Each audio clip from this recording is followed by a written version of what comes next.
I start. All right. Welcome to a marvelous Marvel Monday.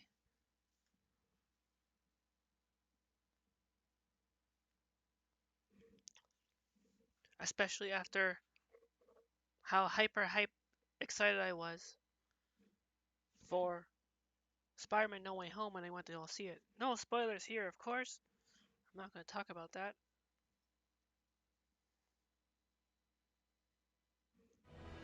Dun, dun, dun, dun, dun. Hey, Pooh. Good morning or afternoon to you.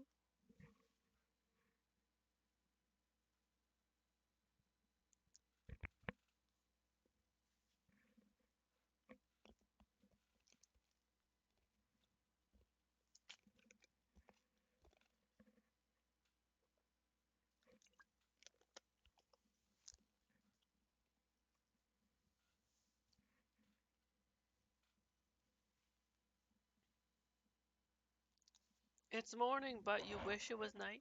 Oh, I hope you're doing marvelously well.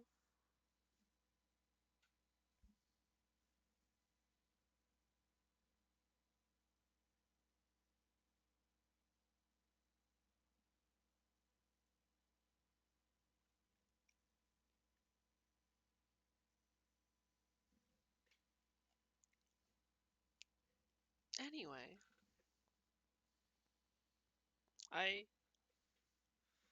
after the how hype excited I was for seeing No Way Home. Not sure if you've seen it yet, Pooh, but I'm not going to talk about spoilers here.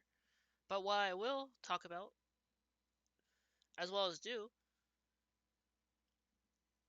will be my first ever tier list ranking the Spider-Man theatrical movies.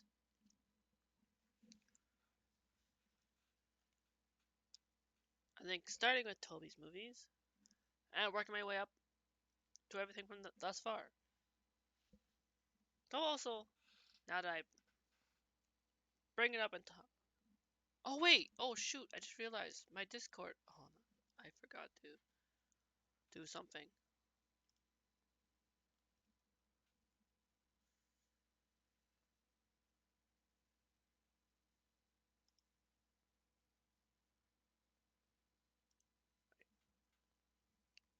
My VTuber's not showing up.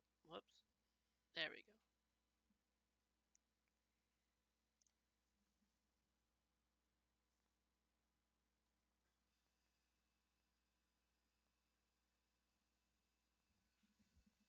Let me restart that. Okay. You were up all night writing your Christmas song, and then you realize you were tired and didn't have your meds again, so you feel dead? Oh no.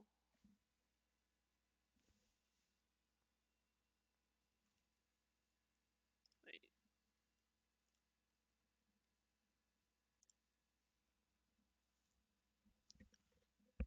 Ah! There we go. I think that make sure it's not muted. Thank you for the hydrate.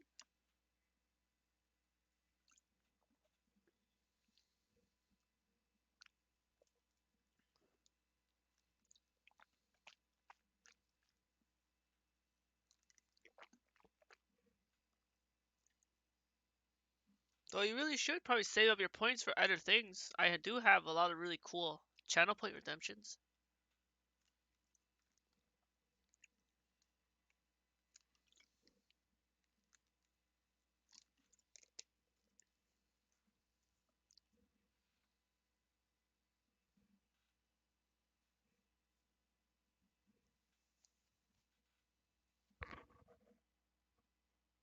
Anyway, thank you for the hydrates.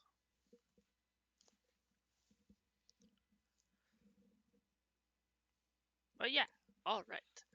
So, as I was saying earlier, after the hyper hype excitingness of getting to watch Spider-Man No Way Home, no spoilers here, but it was 10 out of 10, true beautiful perfection. I absolutely loved every bit of and scene in that movie. If it was here, but it's not counted yet, just like Venom 2, I would totally rank it. You know where I'd probably rank it.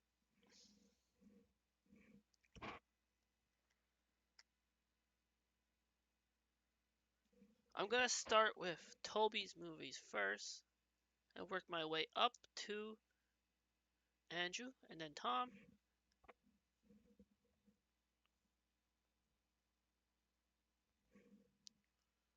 Fun fact too about Tobey's movies. Tobey's movies are actually the only Spider-Man movies I've never got to see in movie theaters.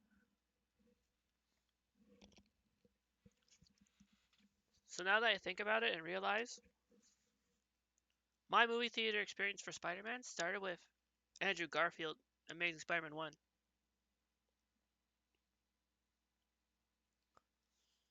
Your mom and you were gonna go yesterday, but she had to work, so we're going on Christmas. Hey, alright. Christmas Day Spidey? That's a perfect treat. And like a Christmas present all in itself. You're gonna love it.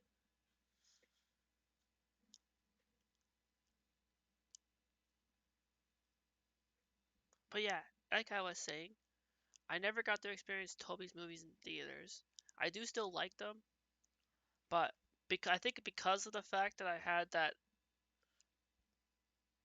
amazing theater experience with Andrew and Tom, I love and prefer Andrew the most, followed by Tom.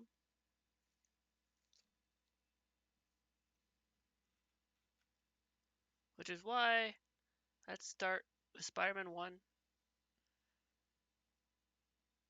Spider-Man 1, where we got to first introduce him as getting his power to Spider-Man, as well as introduce Green Goblin, where Green Goblin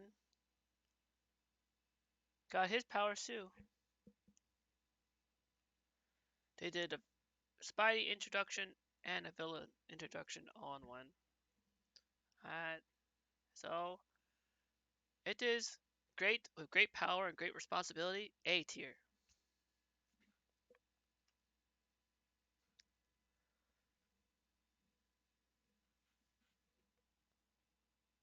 You say B?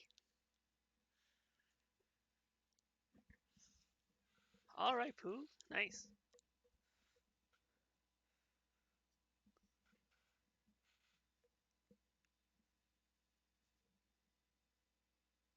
But I think for me, I could say that I could rewatch and say that Spider-Man 1 was great of Tobey's movies. It could have been better filming, yeah. I agree. That's why on to the next one. Spider-Man 2. There are some things about Spider-Man 2 I liked, but it had some flaws to it involving things that he had to go through. I'm sure it is safe to talk about Spider-Man 2 spoilers, not No Way Home though. But anyway, like in Spider-Man 2, Tobey gets a moment where he loses his powers and confidence because of the horror, I guess, because he's the only Spider-Man that does organic webbing. He doesn't build his own web shooters. Oh, Rainbow Man coming in with the stretch. Thank you.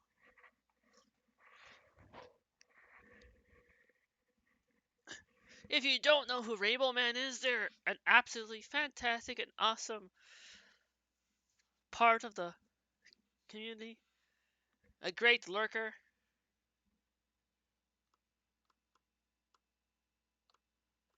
They stream too.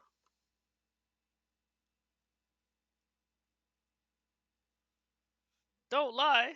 Don't lie about what?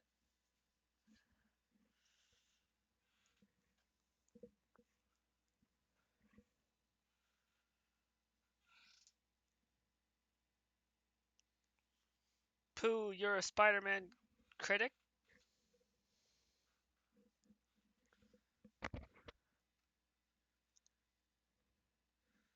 I'm not lying about anything, no worries, Rainbow Man. I am doing my best to be honest and truthful.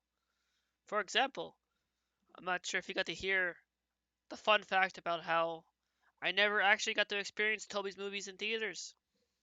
My Spider-Man movie theater experience started with Andrew Garfield. I only got to see Toby's movies on like TV viewing experience. Oh, you either? Ah. And then I was also saying that because of that, I think it was part of the factor as to why I love and prefer Andrew Garfield the most, followed by Tom and then Toby. Also, don't worry, I will not be talking about any No Way Home spoilers in case you haven't seen it yet, Rainbow Man. But if you have, then you know. If you haven't, then you'll find out. All I can say is 10 out of 10, true perfection. Beautiful. Loved every bit.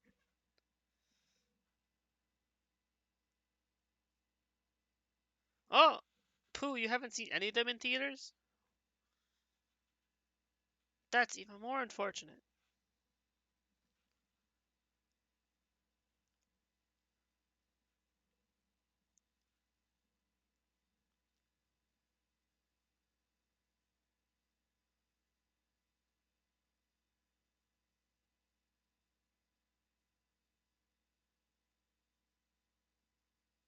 Hmm.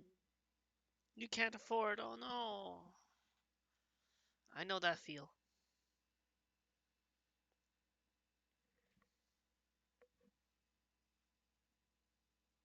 Somewhat. I,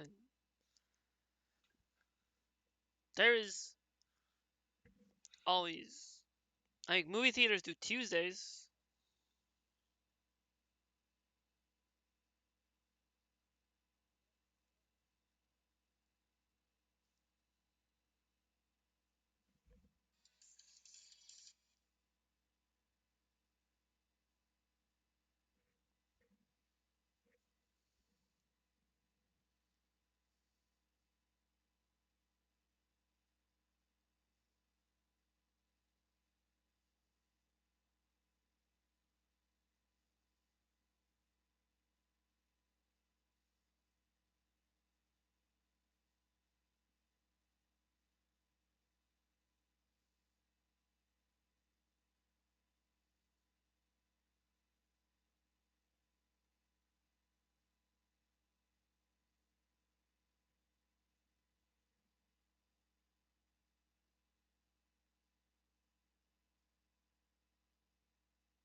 Oh, yes.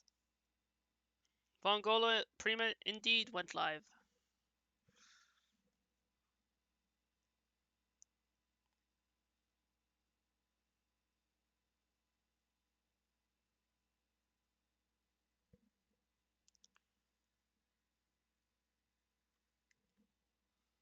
And if you don't know who Vongola Prima is, let me show you.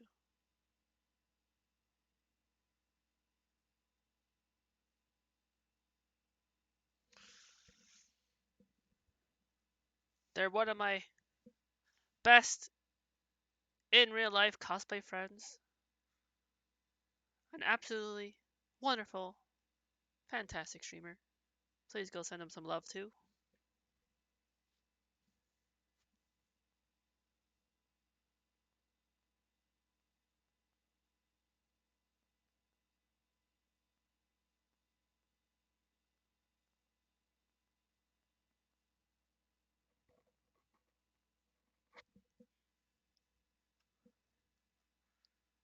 Hmm.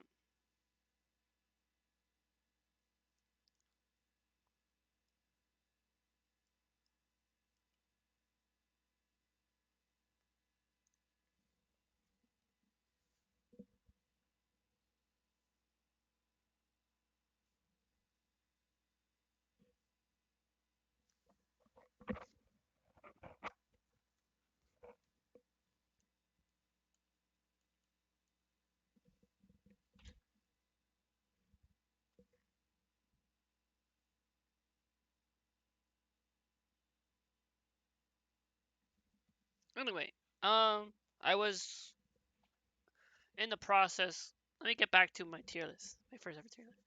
I was in the process of ranking Spider-Man 2, and I was talking about Spider-Man 2.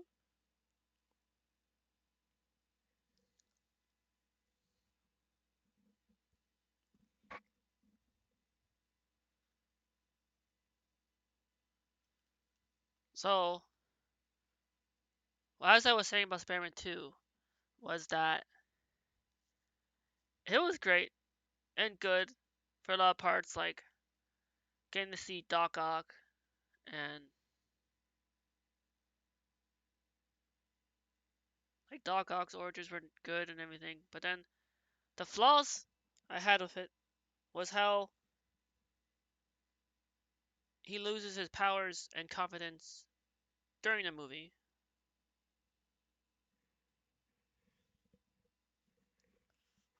You love Prima. She was your second most watched streamer for your recap, and I'm the third.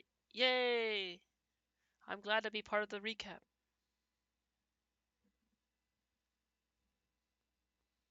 Hello, Pixelated Owl. How are you doing on this marvelous Monday?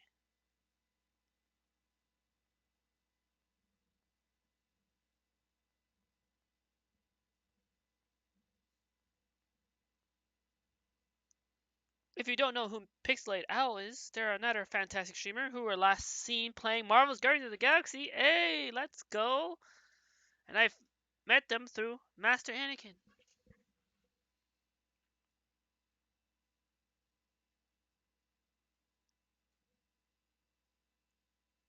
You're doing awesome? That's great to hear. I'm doing well too. Doing my first ever tier list, talking about Spider-Man 2, about to place it in a ranking.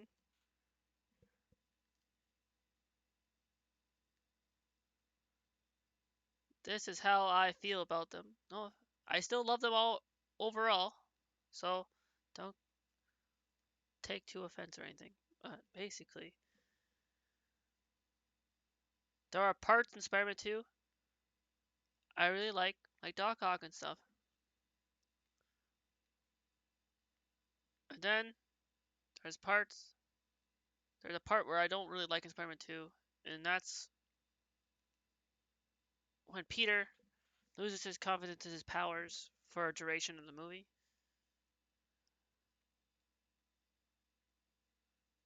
Kind of a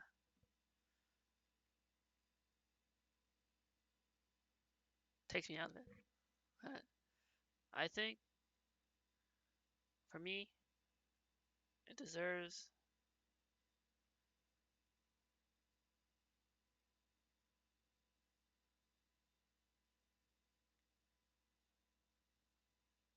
B.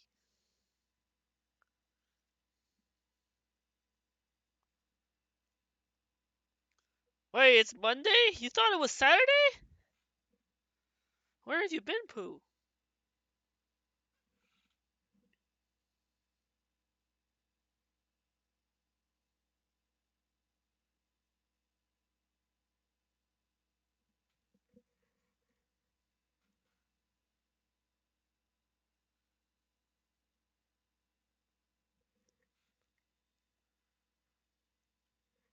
So no. Spider-Man 1, A. Great power, great,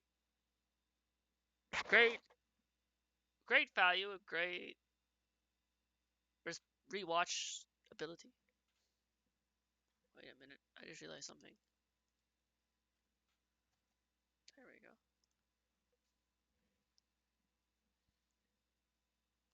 Spider-Man 2, good. Wait. Great, good, but with some flaws.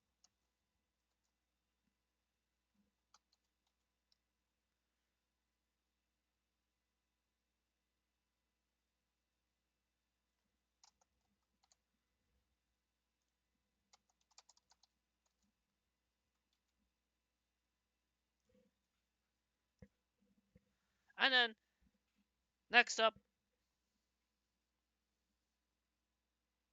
Next up on the list, Spider-Man 3, which spawned a lot of memes involving with the whole Spider-Man getting the symbiote suit, which is nice and all. I think it kind of overrated and fluctuated the meme market a little bit. That's my personal take on it. Some things are, the dance is cute and fun and all, but the movie itself as a whole, the good things I take away from it is Stan Lee's cameo appearance of telling him that, you know, maybe one person can make a difference. Enough said. E? There is no E, Pooh. Did I make it E? I don't even think I can make it E.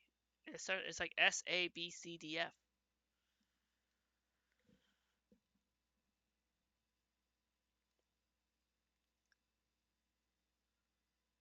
Also, like, uh, Harry Osborn, James Franco becoming Green Goblin. His version of Green Goblin wasn't as good as his father's.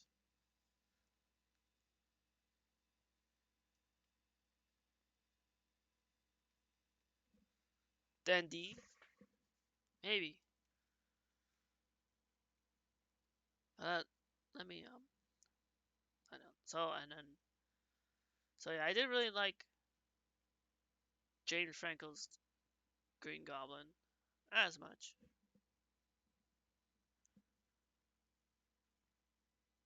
Sandman was really cool though.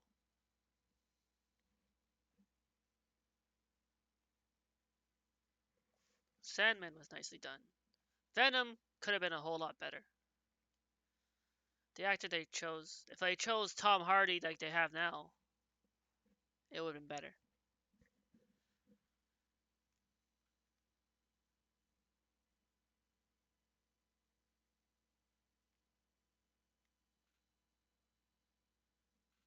If only I knew about Tom Hardy. So I think that Spider-Man 3 is at least okay and could be better.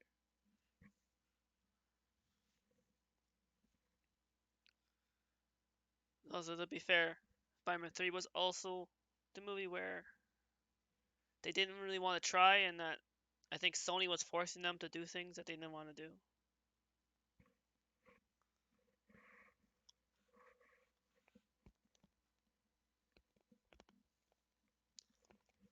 That's usually the case with most things.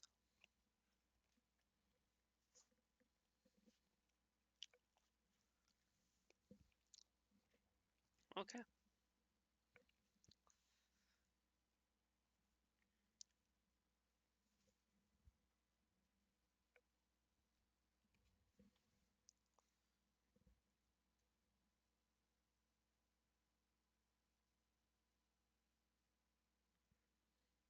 Next up is my first amazing movie theater experience, Amazing Spider-Man 1, Andrew Garfield.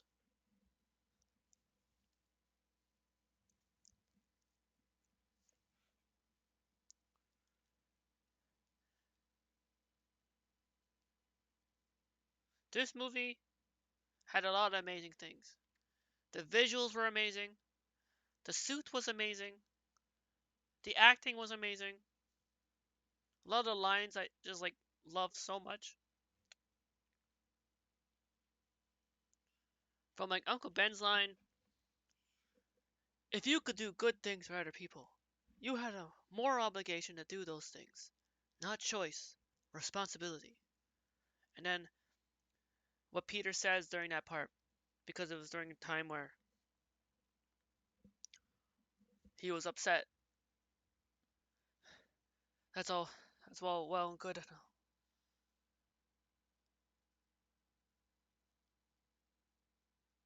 But where is he? Where's my dad? He didn't think it his responsibility to be here to tell me that himself? And Uncle Ben's like, how dare, how dare I? How dare you?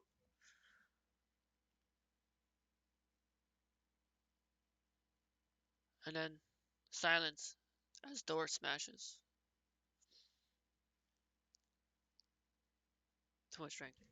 As well as the funny reaction to getting his powers.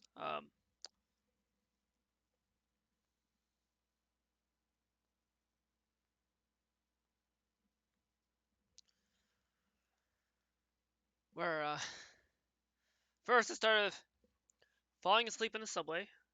Please don't fall asleep on the subway. You never know when a random guy with a beer comes along and puts it on your forehead. Try and rest their beer on your forehead when you're trying to sleep. And you suddenly wake up because of spider sense. Jump to the ceiling. Spill beer on lady's top. Gets hands get sticky and sticks to things. Fight breaks out. Hilarity ensues.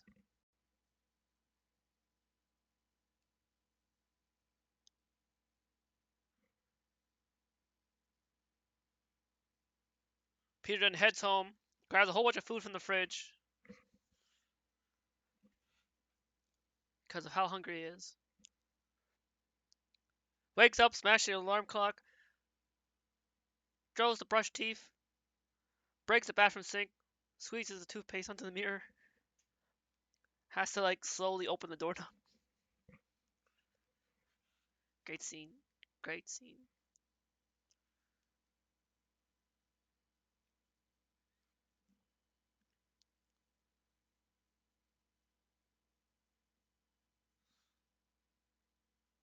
The lizard was really cool in the movie.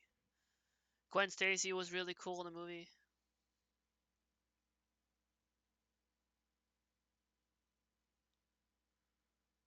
Gwen's dad.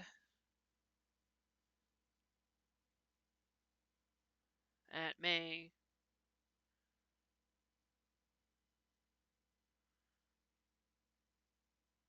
Everything's just perfect. Plus, the Amazing Spider-Man movie.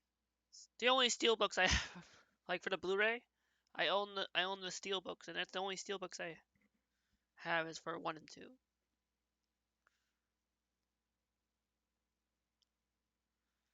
So Amazing Spider-Man 1 is the first S tier all-time favorites. Can watch all the time for me.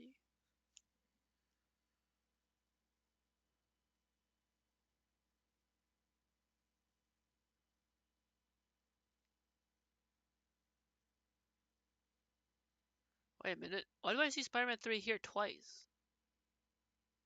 What the heck?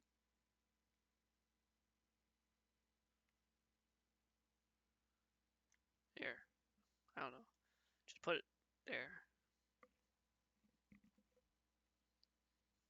This tier list is weird. I don't know why I did it twice.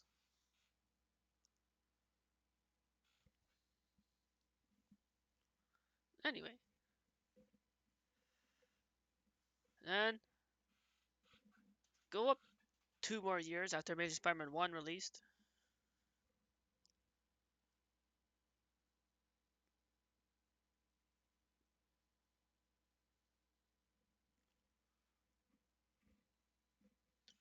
To Amazing Spider-Man 2.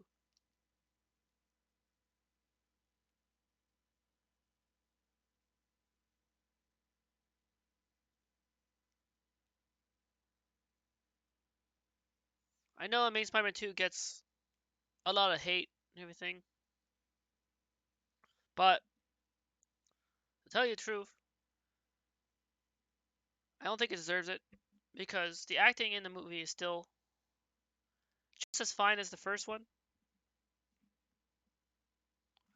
They do still try their best to like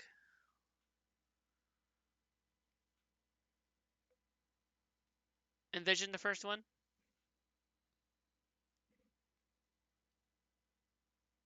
I don't know for some reason why people didn't like Jamie Foxx's Electro, but I liked it.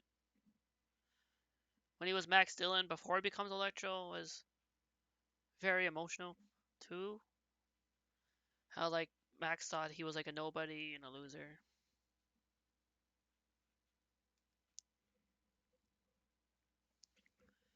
Hello, Noise Zion. Just lurking. Hope I'm having a great morning, day, or evening. Thank you so much. I hope you are also having a marvelous Monday. Thank you for coming in. First time chatting.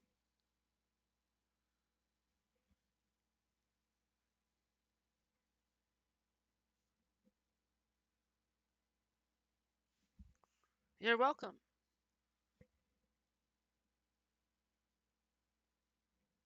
Anyway, I'm trying to remember, but I think you stream, right? I remember I followed you. Let me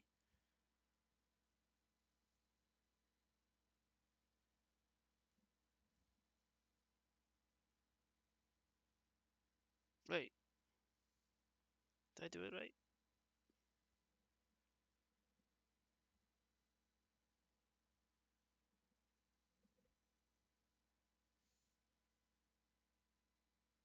Yes, there we go.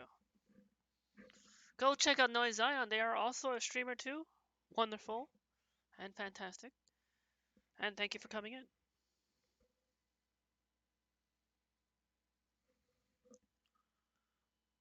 Oh, a nice clip of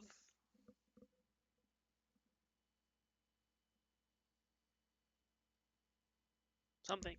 Dead by Daylight, maybe.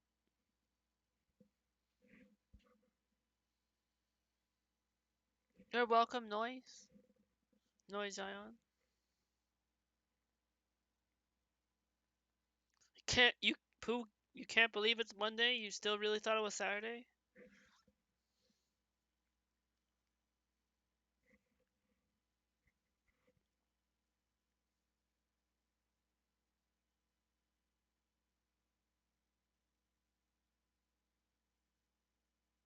Oh wait, that's why there's two Spider-Man 3s. Hold on.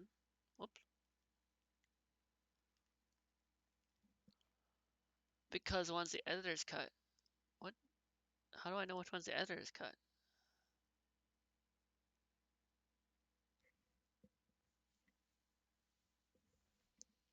First Class Trouble. It's like a different version of Among Us. A lot of fun.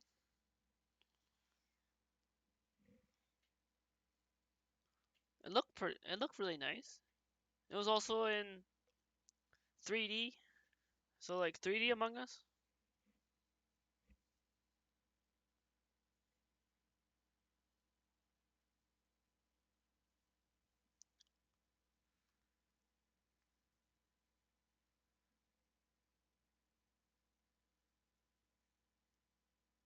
Not sure which one's the editor's cut of Spider-Man 3, but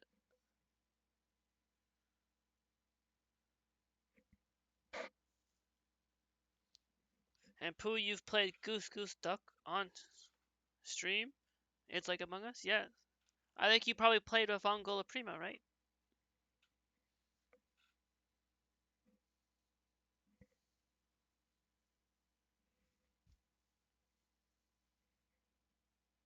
No? Oh, never mind.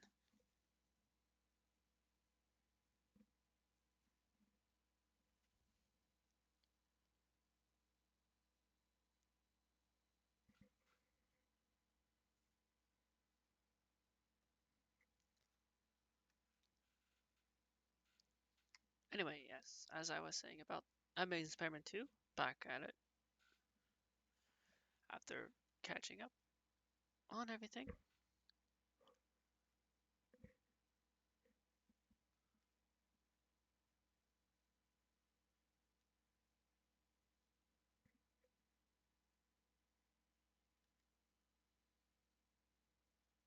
And let's see what else. The Harry Osborn in this movie, Amazing Spider-Man 2. I know he was newly added and brought in. He wasn't in the first movie. And I think that's another reason why this movie gets flack or hate. But overall, I still, whoop, no, I did still prefer their version of Harry Osborn over James Franco. I think Dane DeHaan did it better.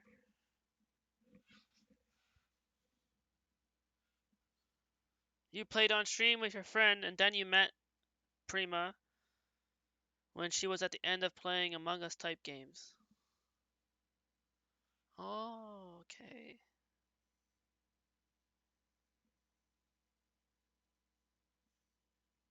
That makes sense. I think probably when Fongola raided someone else playing Goose Goose Duck.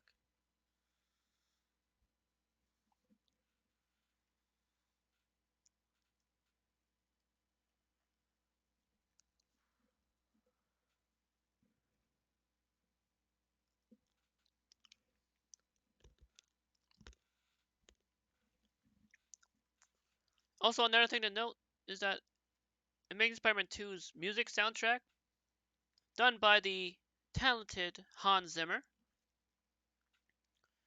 was another standout. The music that plays during like the Electro fight and so forth was phenomenal and indeed quite amazing considering the movie title, Amazing Spider-Man.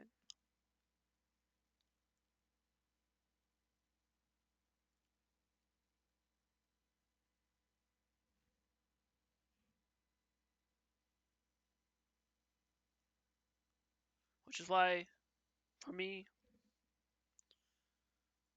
Amazing Spider-Man 2, though also has that sad feels at the end with Gwen,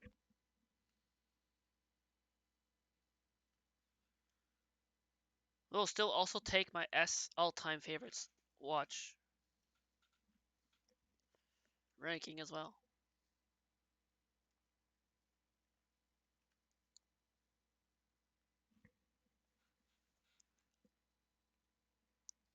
You still remember the day you met her and got in trouble because you were using your phone in class? Great memories. Damn. I hope you were okay. I hope you were okay in class.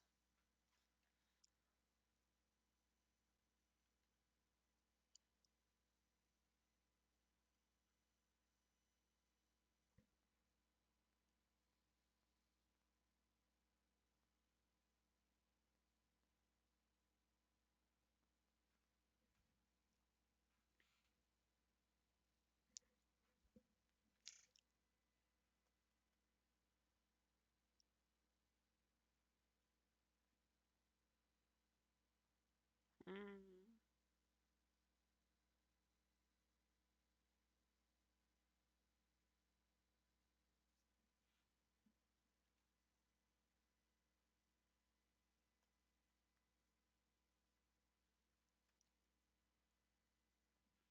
Next up, Spider-Man: Homecoming. Da da da da da da da da da da da da da da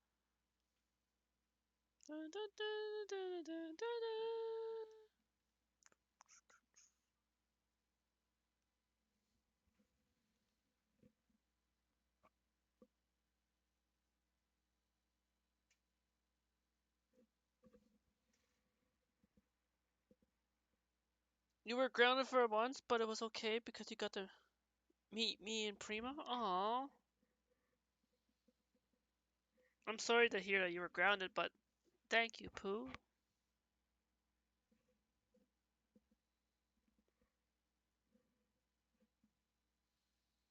I'm happy I got to meet you too. Twitch has been such an amazing,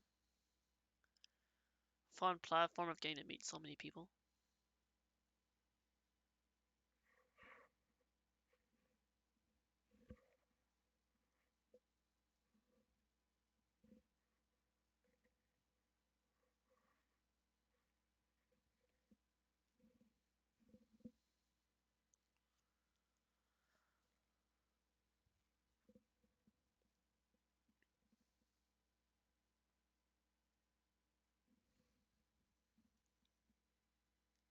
So yeah, let's see. Now, ah, wait, where'd it go?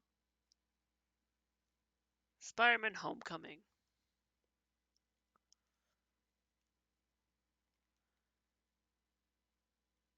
where they brought in Tom Holland after replacing Andrew Garfield. I still kind of wish like Andrew Garfield got his third movie because of how they were setting up for the Sinister Six and for Amazing Spider-Man 3, and I would have loved to see what they were gonna do with that.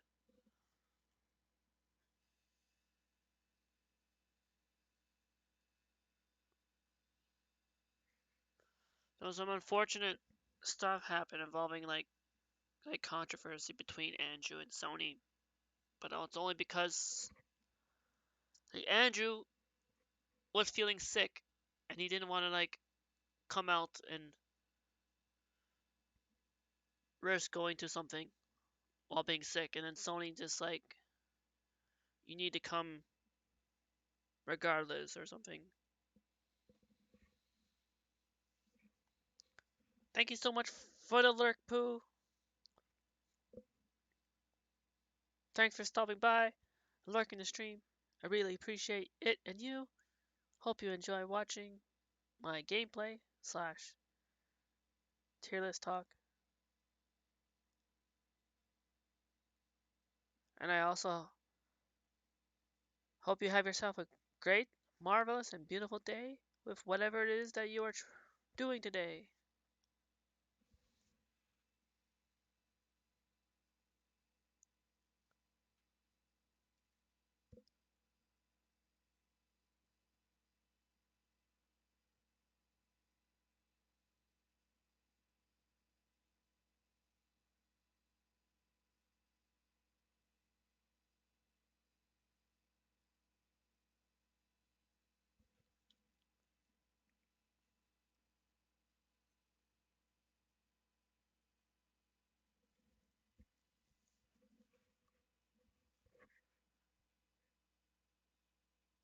So, where was I last? Let me say for Spider-Man Homecoming. So yeah, about talking about how I wish Andrew could have got Amazing Spider-Man 3 happen, but there's some unfortunateness where he got fired just because he was feeling sick.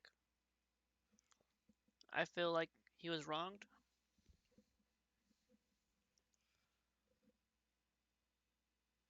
because I think Andrew deserved a third movie and still do.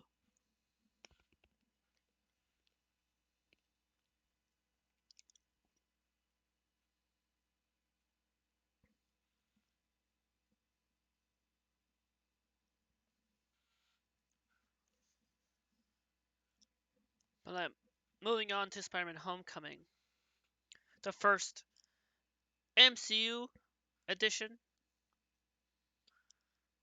Spider-Man, where Spider-Man gets to be part of the MCU, the Marvel Cinematic Universe, after his debut intro in Captain America Civil War.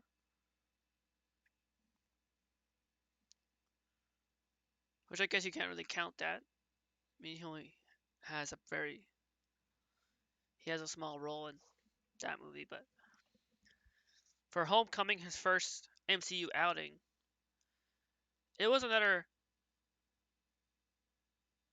home run out of the park.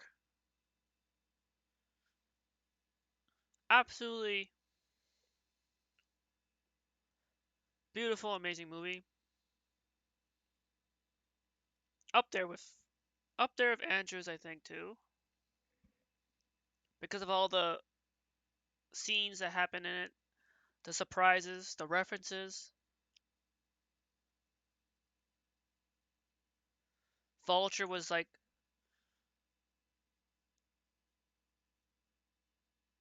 such a fantastic like threat for him to deal with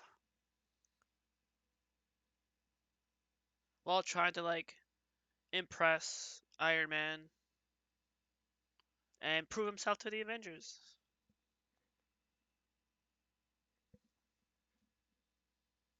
Prove that he's worthy. Prove that he's hero material.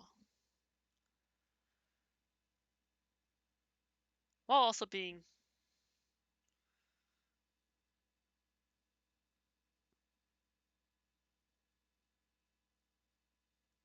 a teenager.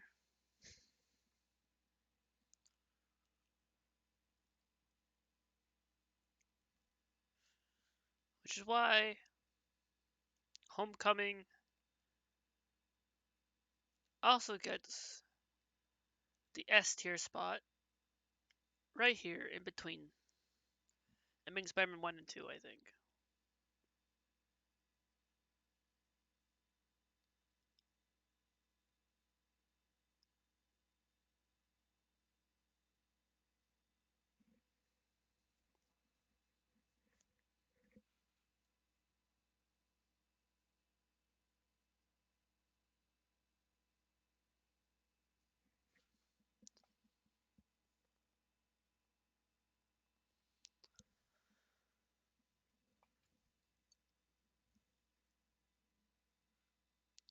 So now with Homecoming out of the way, let me see. In terms of right, Far From Home came out in 2019. Spider-Verse. Let's talk about Spider-Verse. Unlurk, you're back. Welcome back, Pooh.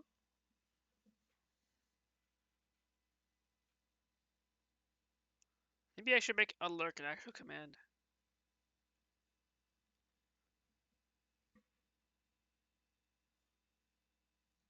Actually, oh yeah, no, I wait. Oh no,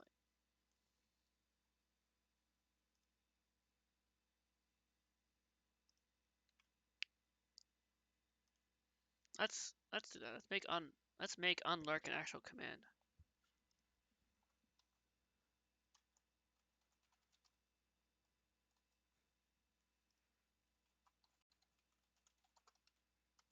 Welcome back from lurking in the shadows. From lurking in the shadows.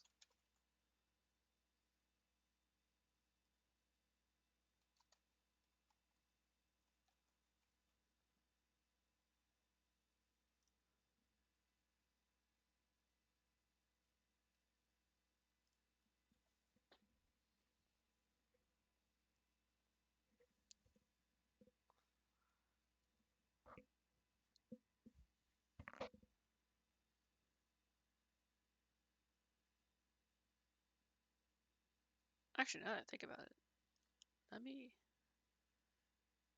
edit my own lurk message.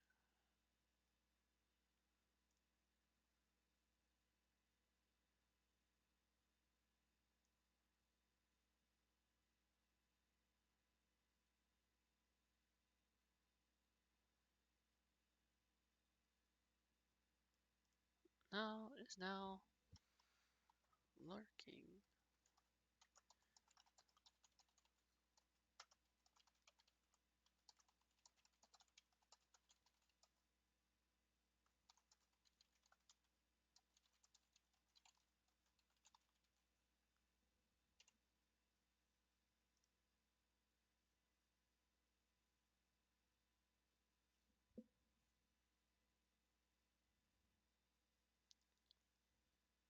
Alright.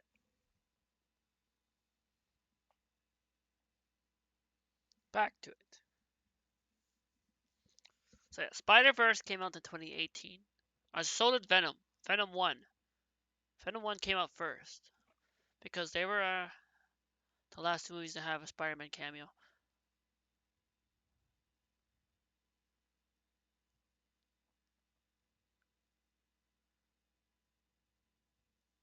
So let's talk about Venom 1.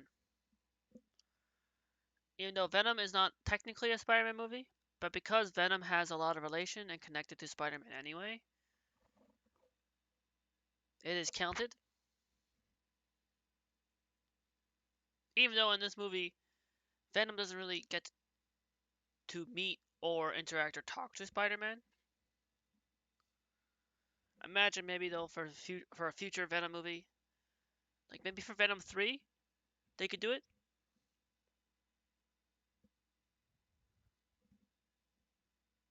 It's still possible.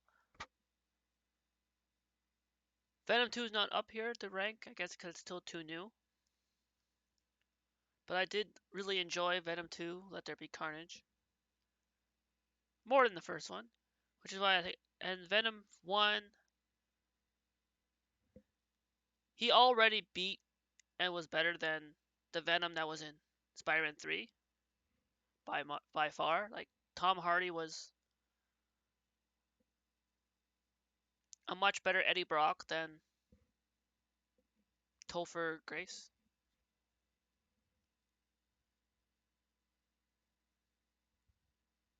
I think he hit the role well, and the animation and the lines that they had for Venom were all pretty cool.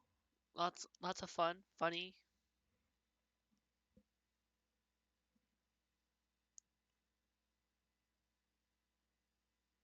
Getting to like see the different symbiotes in Venom 1 and see Venom fight them was pretty cool too. Very exciting. Which is why I'd say at least I put Venom 1.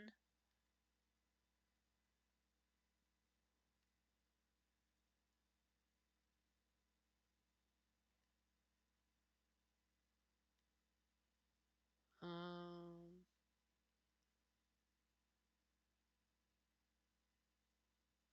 I'm trying to think what flaws it had, but I don't think it had, from my knowledge, from what I remember, it doesn't really have any. So,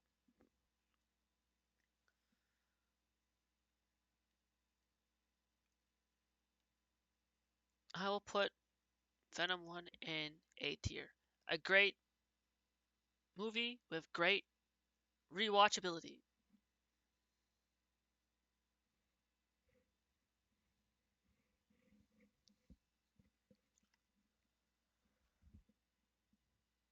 And like I said, easily by far beats Spider-Man 3's Venom.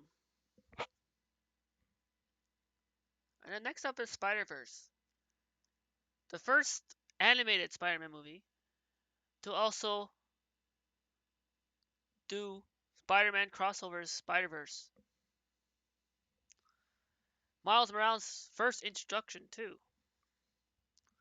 And it was also it was a phenomenal animation movie from Sony Pictures Animation.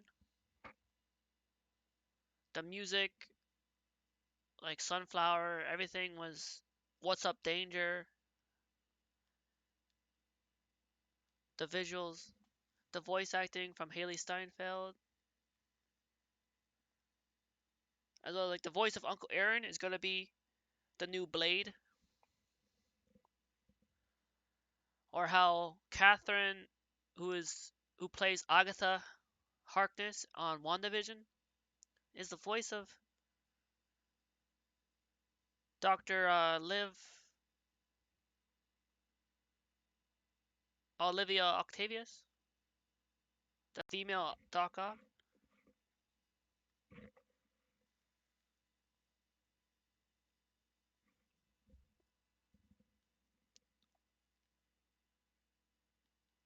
And just like that, Haley Steinfeld was the voice of Spider-Gwen, and now she plays Kate Bishop for Hawkeye.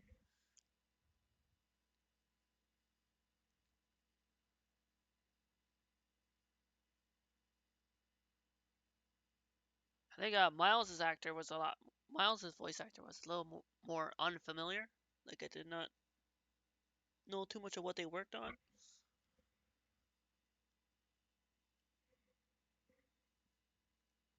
But overall, they were all just like the voice acting, everything was like fantastic. And the Spider Verse movie is indeed too another all time favorite, can watch all the time type of movie.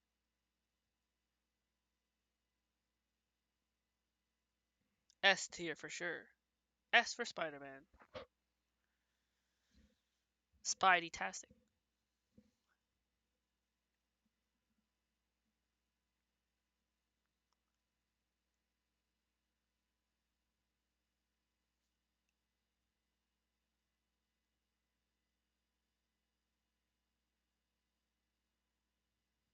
And last, but certainly not least, since cannot rank the new movies yet. I mean, I tried looking to see if you could, but I guess you can't. I could always come back and revisit this. Basically, Spider-Man: Far From Home.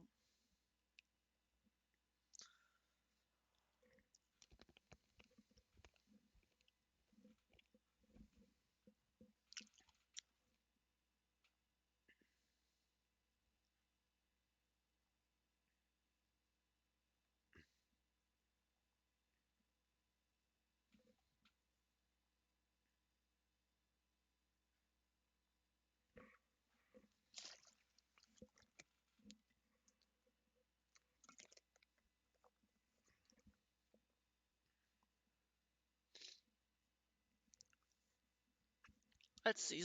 Let's start off with Far From Home. Far From Home was the last movie of the one MCU phase after Endgame, coming off of Endgame and the events that took place in Endgame with Thanos. For all those who know,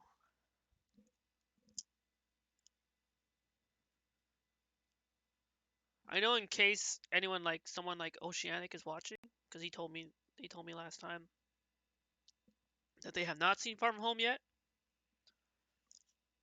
So for the sake of Oceanic, if they are here, I won't spoil anything from Far From Home. I'll just talk about it. In case there's anyone who still hasn't seen Far From Home yet, 'cause that's a possibility.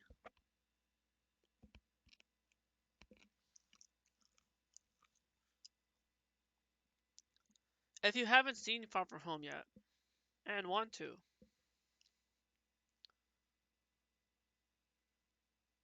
I was recently inspired to add something fun to my Discord.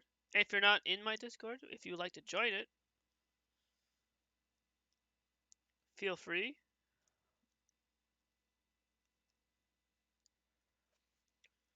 If you'd like a safe, comfortable space to chat when I'm not streaming, feel free to join the secure Phantom Thieves Hideout Discord server to continue the hype, love, and fun. Basically, like I was saying, I added something to it. My own movie night channel to stream movies to Discord. I was inspired by another streamer I follow that did that for their Discord, and I've seen it enough in a lot of other Discords too. So I thought might as well add it to the collection and make my Discord just as cool.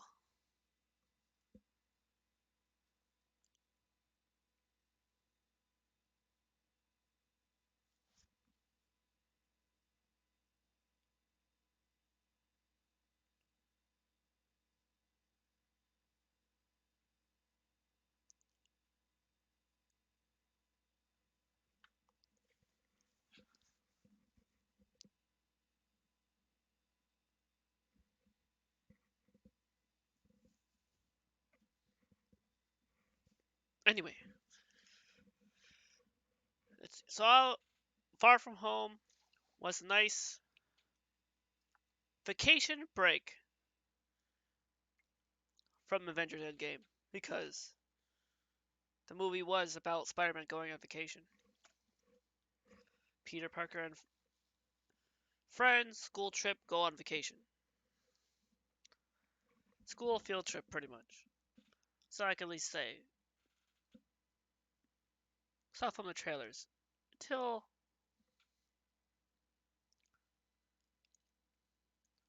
they come across an otherworldly being. Signs of a Marvel multiverse, perhaps, by a man that a lot of the Europeans in Italy were calling the Italian saying for man of mystery, Mysterio, if you all know who Mysterio is one of the classic Spider-Man villains. So all I will say about Mysterio is, based off the trailers from Far From Home, was that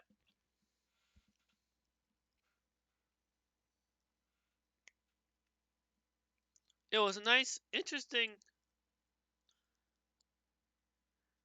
and interesting to see Mysterio acting like a good guy. Is all I'll say.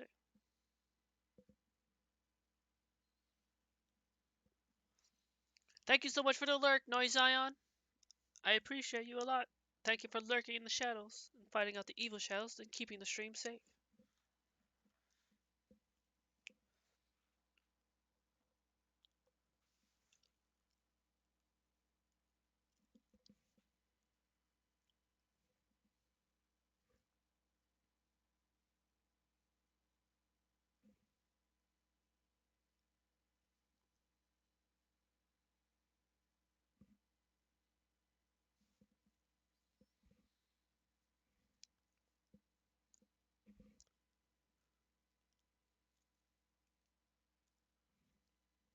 Far From Home is yet another Tom Holland movie I enjoyed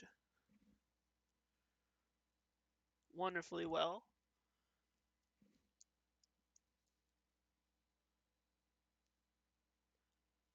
But I think in comparison and to compare it to Homecoming,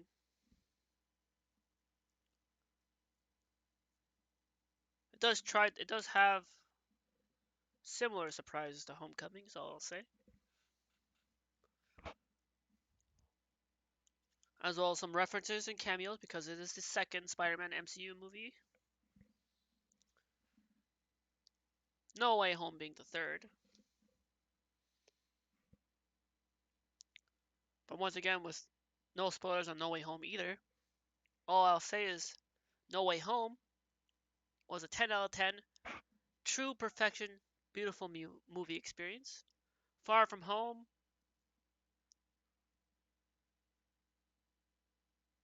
I'd say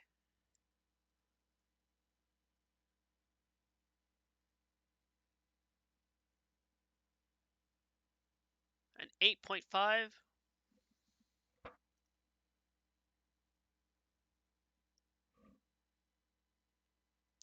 Homecoming, a 9-ish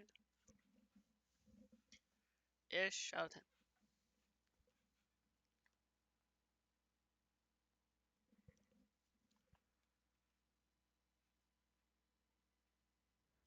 That's why I think for Far From Home, where I'd place it on this list,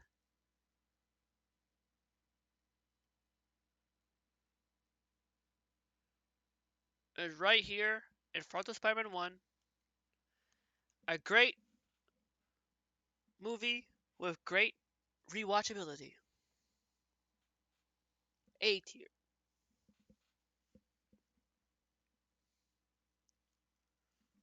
So notice that I did not place anything in D or F. But that's also mainly because of the fact, when it comes to Spider-Man,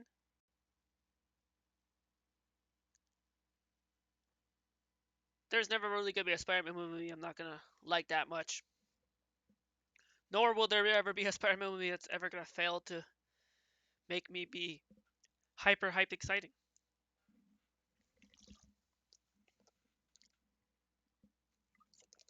Because overall, Spider-Man is one of my number one top favorite Marvel characters of all time. And with that being said, I just overall, generally, love seeing a Spider-Man movie. So much as it, as a fun fact, when it comes to movie viewing experiences in theaters, my favorite thing with Spider-Man is getting to see it multiple times with multiple different people that I love. Sharing that movie love with other friends and other people. It's always a lot of fun and always brings new experiences with different people you get to see the movie with.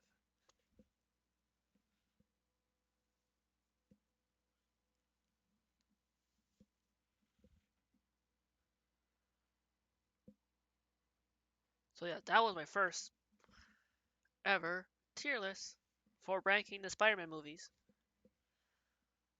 Hmm.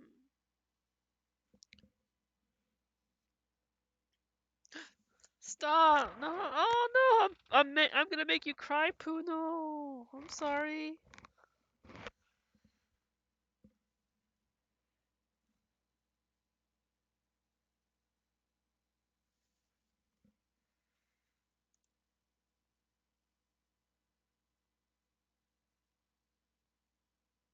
Wait, do I have to log in? Oh wait, what? Download image?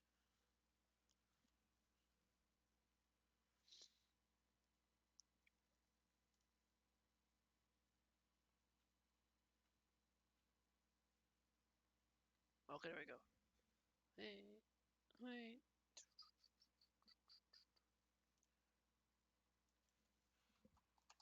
My first tier list for Spider-Man.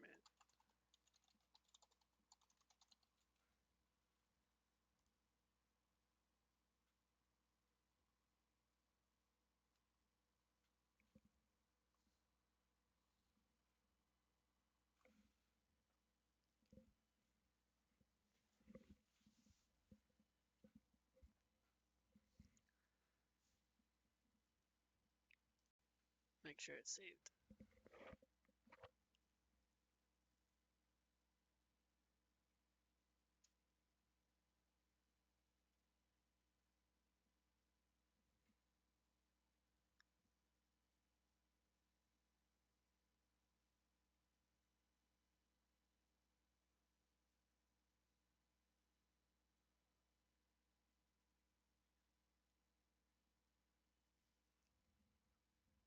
Awesome. I'll post that later on stuff like my Twitter. So here's my socials.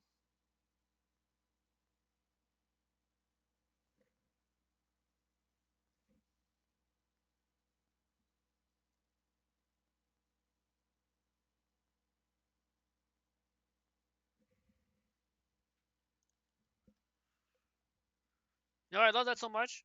Let me do another one, but this time for the Marvel Cinematic Universe movies as a whole.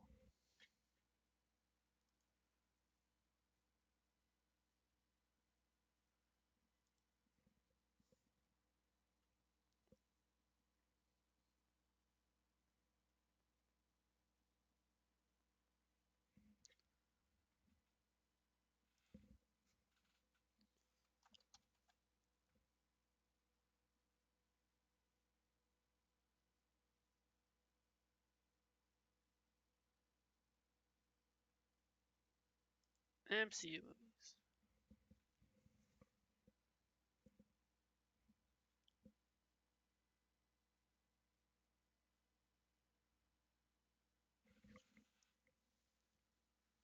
Look, they it also included everything, including Spider-Man. Oh wait, they included No Way Home as well. Hold on. They also included Eternals. I have not seen Eternals yet, so I will not be able to rank that one. Also seems to just have an S, A, and a D. S, A, B, D, C, D.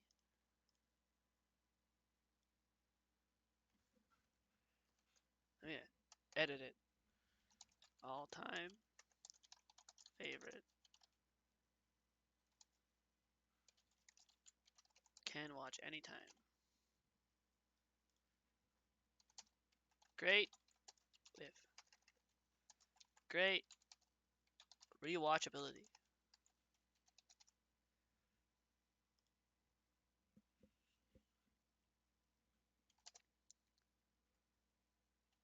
Good.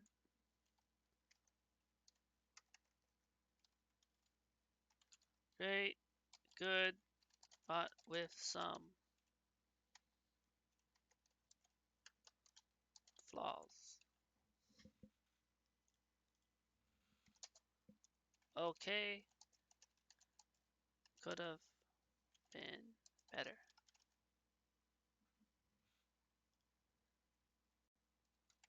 Did not like as much as others. Since there's no F, surprised there's no F. Or do I have to add an F? What is this? First three phases, yeah. That was...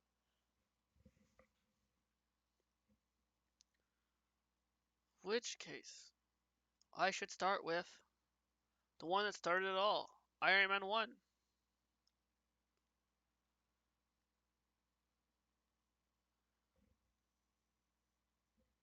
What is there to say about Iron Man 1?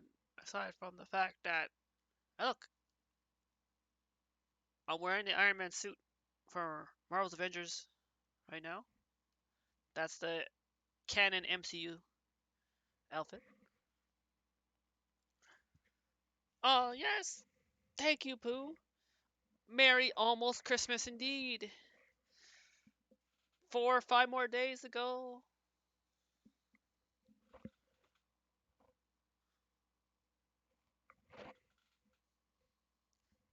Merry almost Christmas. Merry almost Christmas to everyone.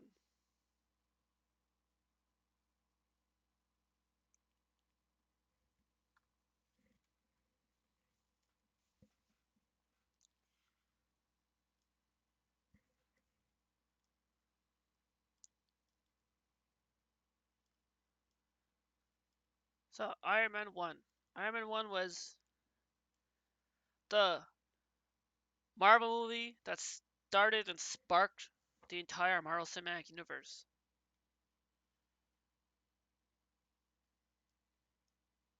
It was a truly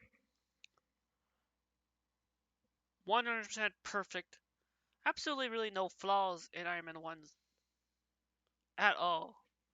And easily an all-time favorite classic MCU movie right here.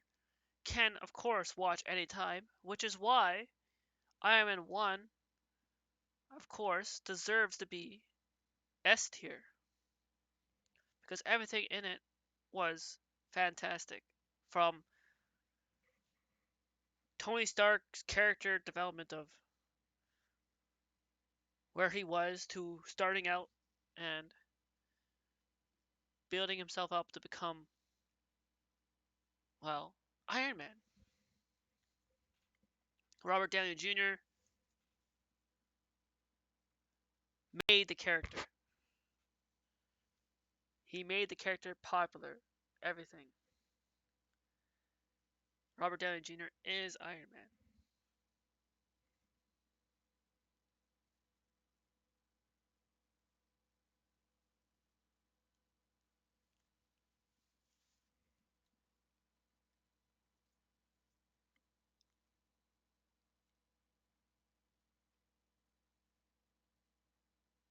And then next up,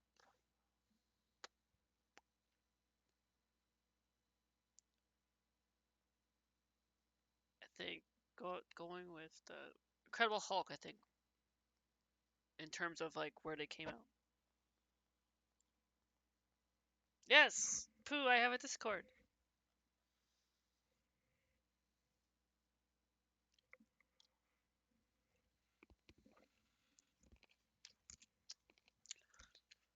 It is a nice, safe, comfortable space to chat.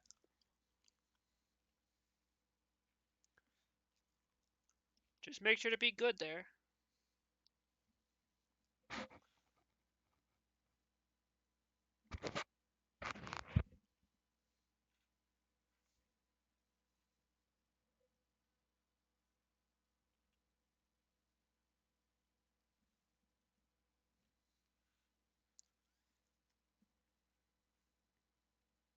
I think next on the list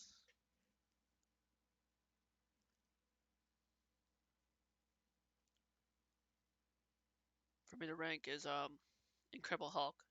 Which Incredible Hulk. This Hulk movie, the Hulk movies have never been all too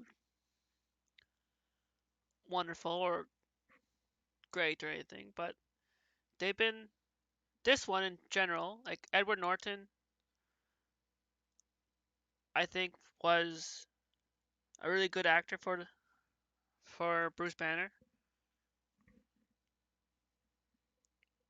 Though I also really like Mark Ruffalo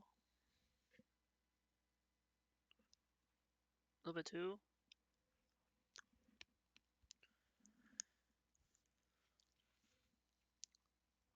The action for Incredible Hulk and the fight scene was really great. Which is why I think Incredible Hulk is not an all-time favorite.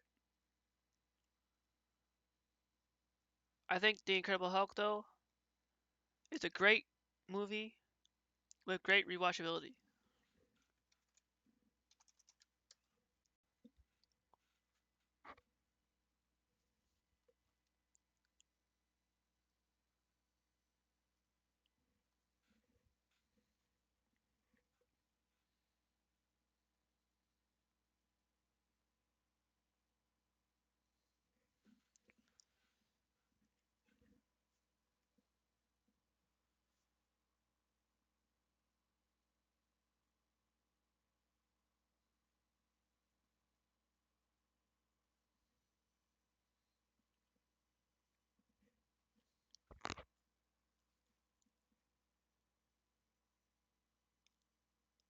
So next on what came, so the Iron Man and Incredible Hulk, they came around that same year, I think. And then Captain America 1 and Thor. Captain America the First Avenger.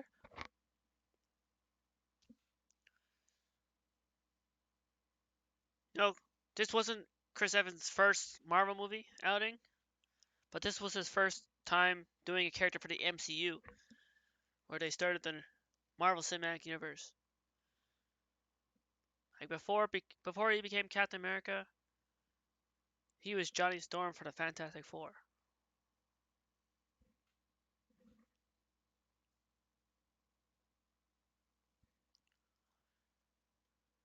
But just like Robert Downey Jr., I think Steve Rogers, Chris Evans, really made Steve Rogers his own character and made him really popular too. Captain America: The First Avenger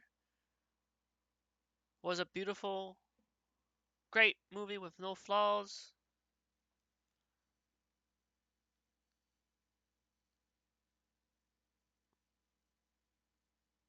Really nothing like it was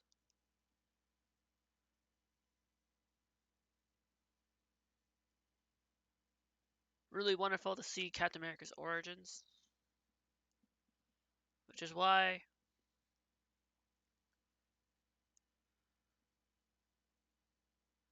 Cap gets to be up there. Iron Man, I should put it ahead of Iron Man.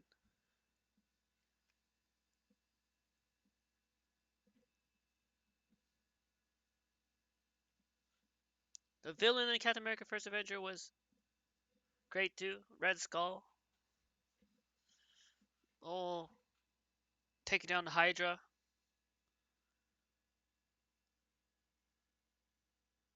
was a fun watch.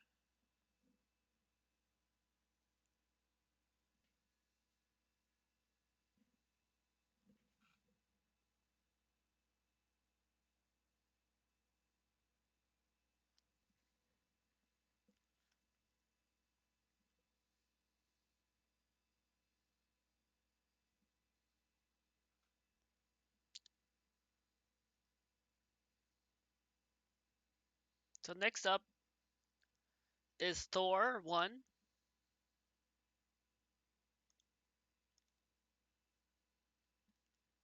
Thor 1 was basically like a modern sci-fi ish because of the fact that their Asgard is like in space.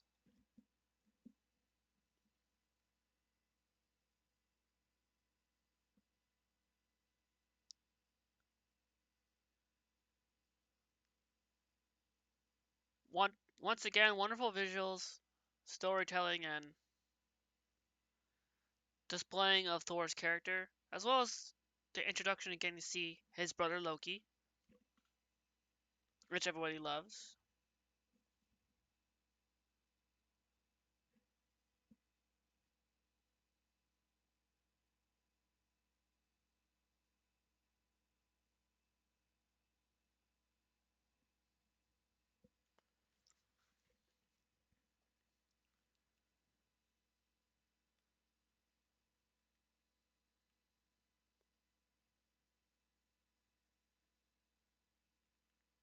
Everyone in Thor was pretty amazing, pretty great.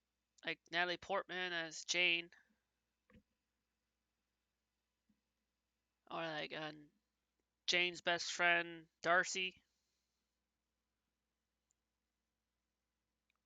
who gets to show up later in WandaVision.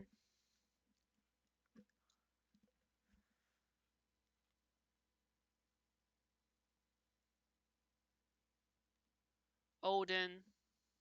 Everyone was like, everyone was wonderful, which is why Thor 1 is an all-time favorite classic MCU movie as well. Part of the first three that started the MCU, introduced their characters to get them ready for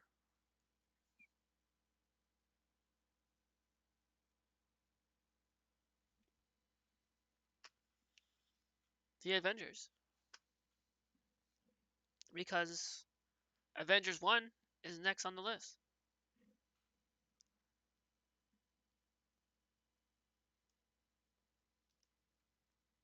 Avengers 1.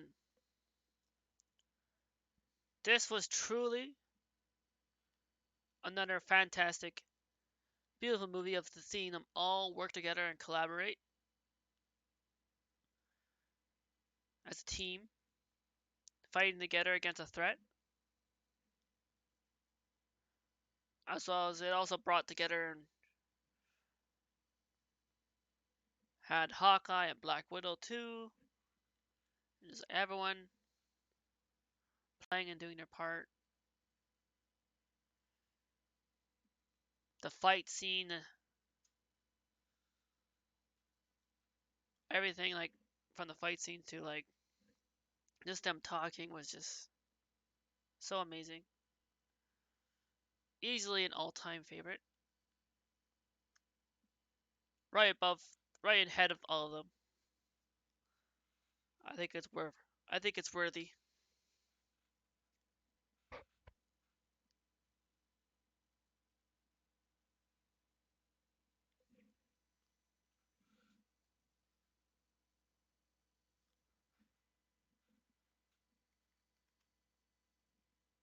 That's fine. All right. So now what's next after? Oh wait, hold on. I just realized something. Iron Man 2 comes before Avengers.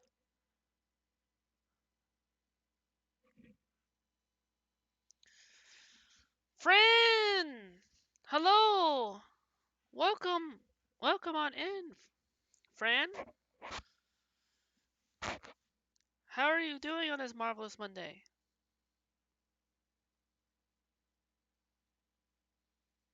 Guys, if you don't know who Fran is, happy holidays to you as well!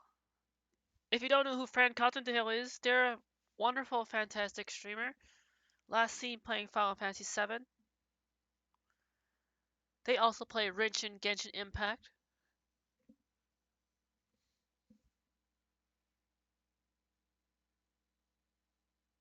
And they're really awesome and super sweet. So go check them out. Whoa! Oh! Fran! Thank you so much for the subscription. I totally never saw that coming.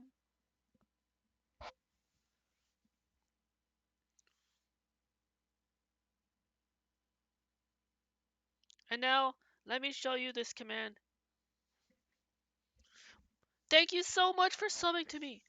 Whenever someone subs, I'll reward you with making special art to celebrate and show you on my Twitter. or wherever I'm able to show it to you through socials. You're doing fantastic. You're so welcome, Fran. Thank you so much for the sub. Now you get to enjoy my Joker's Mask emote, my Cup Noodle Noctis emote, and my Red Raid emote. And soon, I was working on it. I still need to color it digitally color it in. I have a fourth emote that's very hyper energy.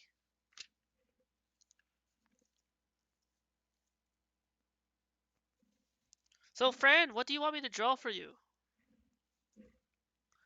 Now that you've been added to the list of sub commissions?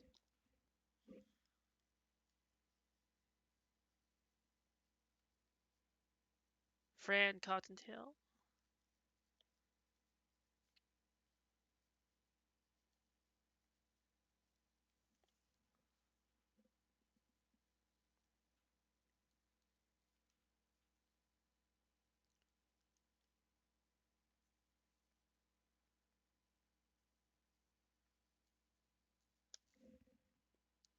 How about a bunny anime girl? Bunny anime girl. Let's see. If I were to search that up, what would be the first thing I get?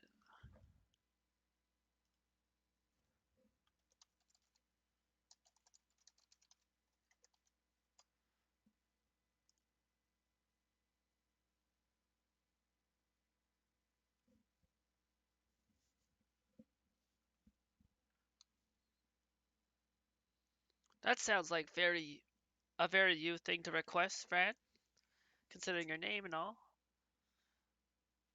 Like Fran from Final Fantasy 12, Cottontail, cute bunny. Hmm.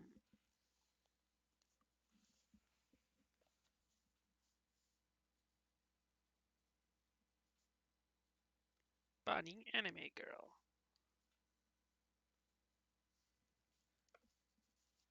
The first thing that pops up on Bing,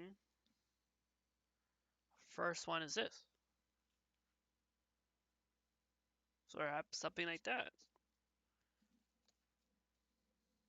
to use for reference, and then add in my own creative touches. Yep, yep. See, you're liking my Cup Noodle Knocked already?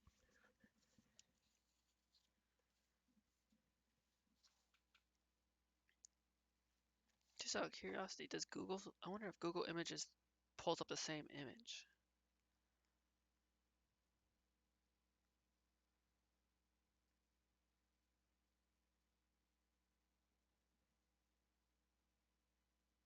Oh no. The first image on Google is different. Seshun Buta Yaru Bunny Girl Senpai no Yumi Womanai?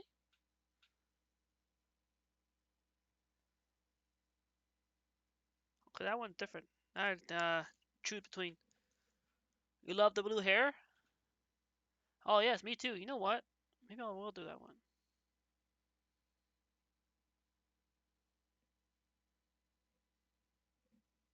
Just because of the fact that it's got blue hair.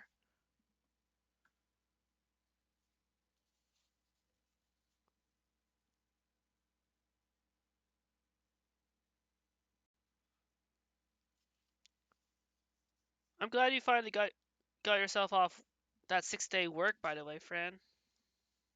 I know it can be quite rough working a lot and then not getting a break.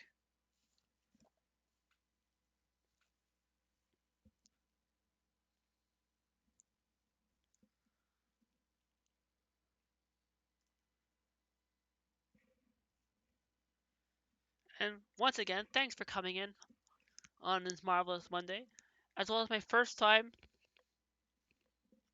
I made one tier list already, ranking the Spider-Man movies, and now I'm going through and ranking the MCU movies as a whole. Because the Spider-Man movies was a lot of fun. Let me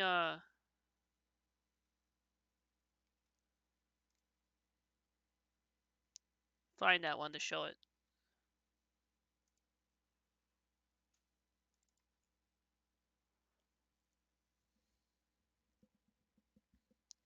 Yes, it was pretty rough.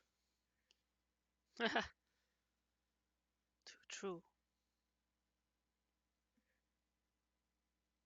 Oh, cute emotes. Sweetheart Alley? They're live right now. You know what this means? This means I could totally shadow follow them from the shadows through following their emote.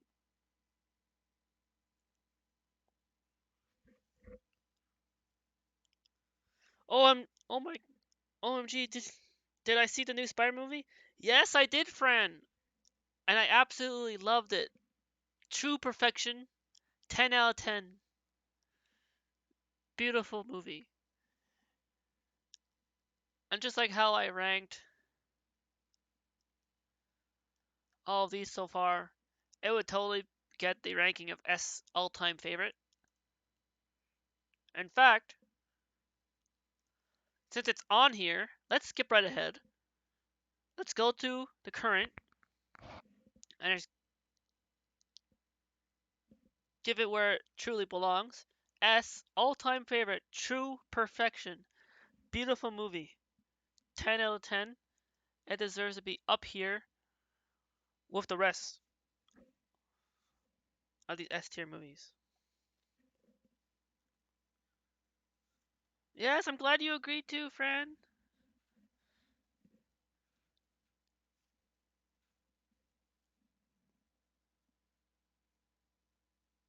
How am I doing so far? I'm doing all right and marvelous. Thank you so much for asking, Fran.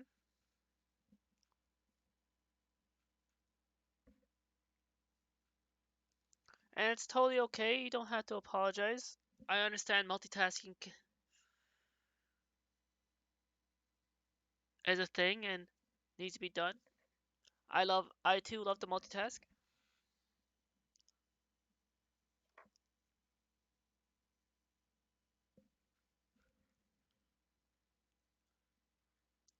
Multi multitask marvelous Monday.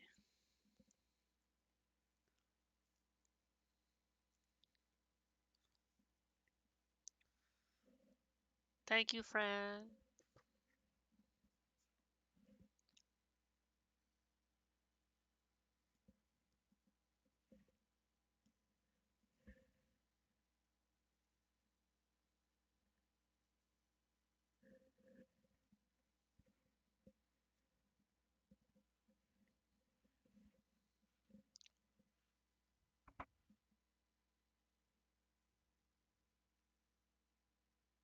So yes, now where was I with the tier list? I think I ranked so far to catch you up to speed, as well as show what I did what I did before you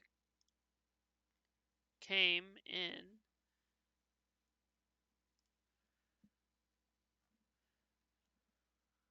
This is how I ranked just the Spider-Man movies by themselves,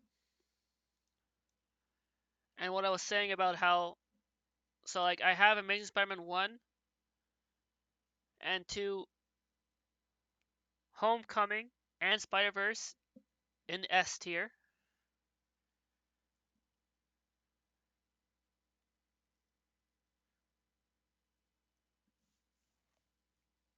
Far From Home in A tier, as well as Spider-Man 1 and Venom 1, Spider-Man 2 B, Spider-Man 3 C, and then during it I was mentioning about how I never actually got to watch Tobey movies in theaters. My movie theater experience for Spider-Man started with Andrew Garfield's movies, and then following after that Tom's movies and Spider-Verse, Venom.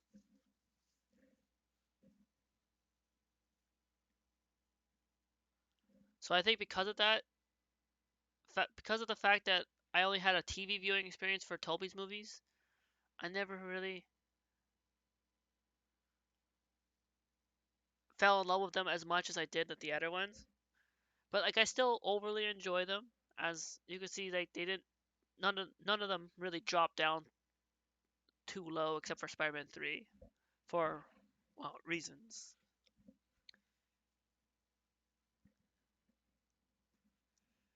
Spider-Man 3 was definitely okay, and could it be better?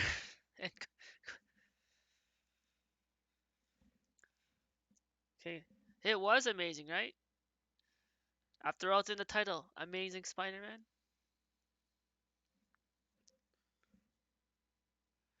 Fran, would you say Andrew was your favorite too?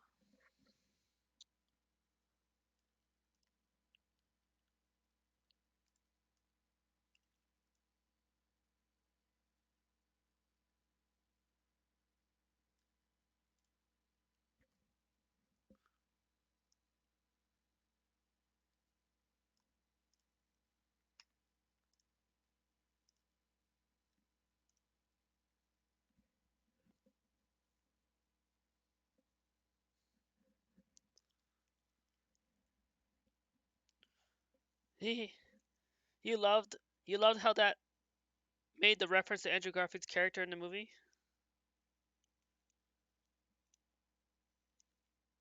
Are you talking about No Way Home or something else?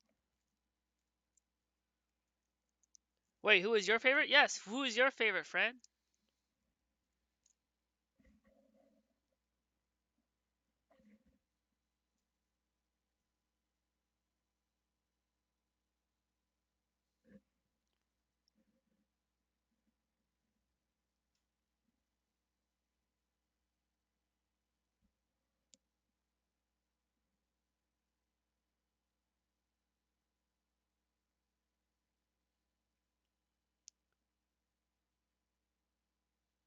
When they said he was amazing. Oh, wait. Friend, you should probably be careful of talking about No Way Home, by the way. I forgot to mention that.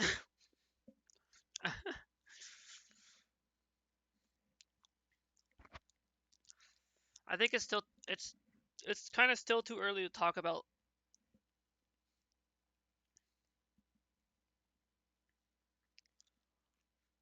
No Way Home.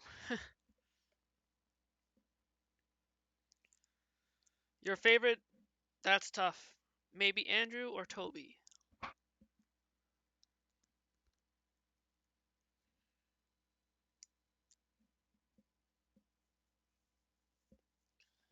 No worries.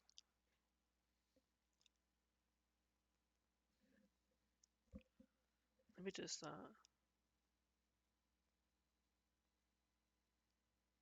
hide hide some stuff. I'll just delete that.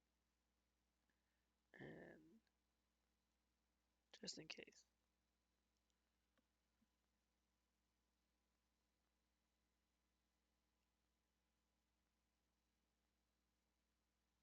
There. It's all good. Just in case anyone else comes into the chat and sees or scrolls up and sees that.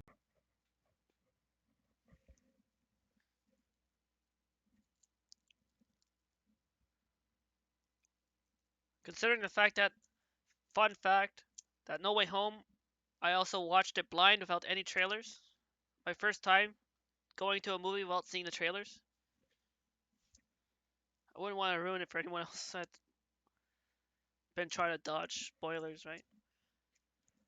But, hey, friend, if you would like to also, now that you're here, I have my own Discord. If you'd like a safe, comfortable space to chat when not streaming, feel free to join the secure Phantom Thieves Hideout Discord server to continue the hype, love, and fun.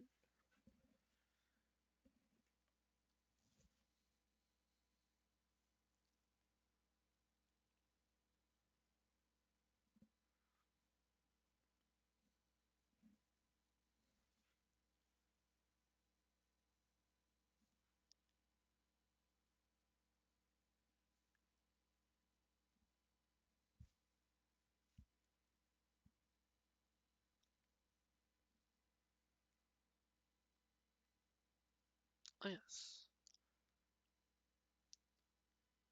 And then as for like, I've ranked so far No Way Home, the first Avengers, Captain America: First Avenger, Iron Man 1, which started the whole Marvel Cinematic Universe, and Thor in S because I think those movies helped hold it all together. Iron Man 2, I just realized came before Avengers as well. I forgot about that. I think Iron Man 2 I really enjoyed, and I didn't have any problems with it. But I have Iron Man 1 as S, but I don't know. I don't think Iron Man 2 feels like S, an all-time favorite, or because it's not like it started anything, like how Iron Man 1 sparked the MCU. But Iron Man 2 was still, to me, a great movie with great rewatchability. Which is also fitting because Iron Man 2 and Incredible Hulk, timeline wise, happened around the same area.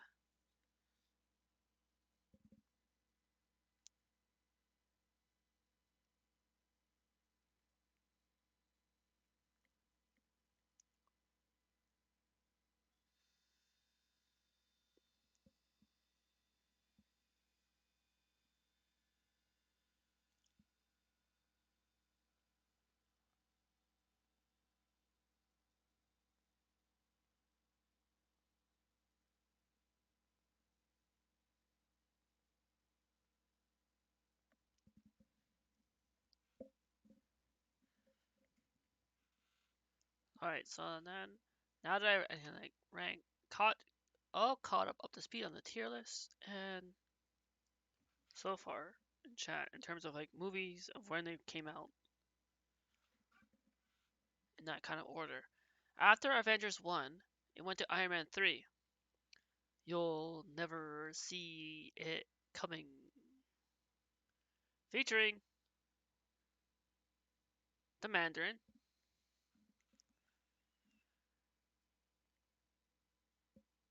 as well as like stuff involving the villain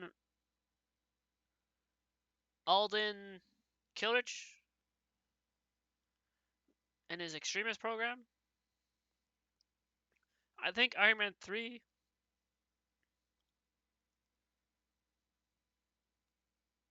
had a lot of cool moments in it, and it was still pretty great and good and all. But I think it did have some flaws.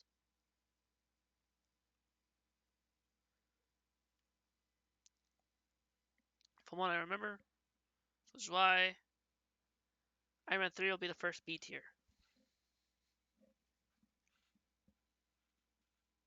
Especially after coming off of Avengers 1.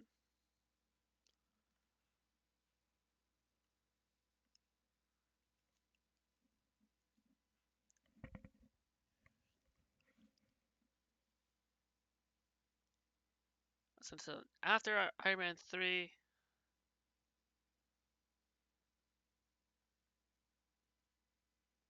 it went to Thor Dark World.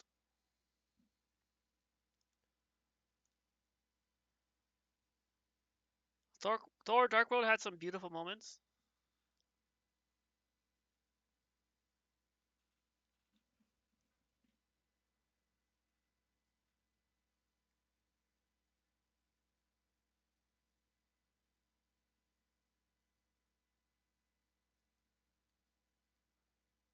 But once again, I don't know, it didn't.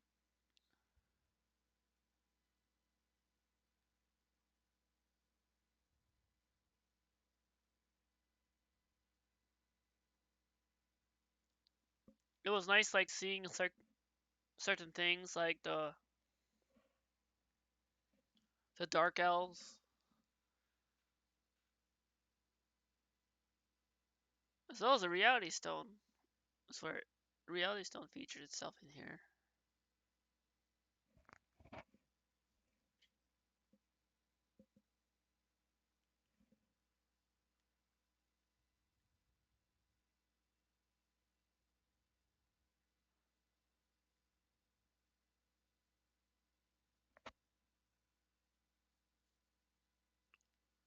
I think Thor: Dark World was at least like B tier as well with Iron Man 3, but also like beautiful. I think I'll put it ahead of Iron Man 3.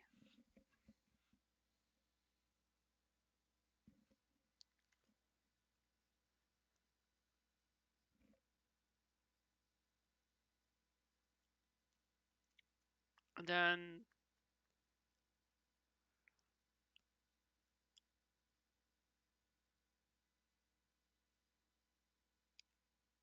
next came Captain America: Winter Soldier.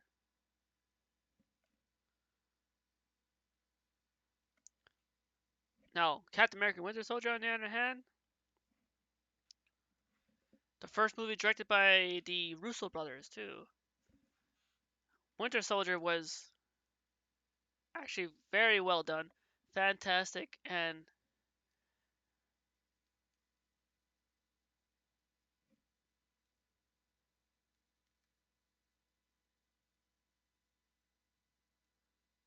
everything in it was done really great. Which is why I think also the fact that Captain America: Winter Soldier was even better than Captain America 1, which is why I think Winter Soldier, because of how it also brought in Bucky and Falcon, deserves to be a all-time favorite. Can watch anytime as well, and ahead of the first one.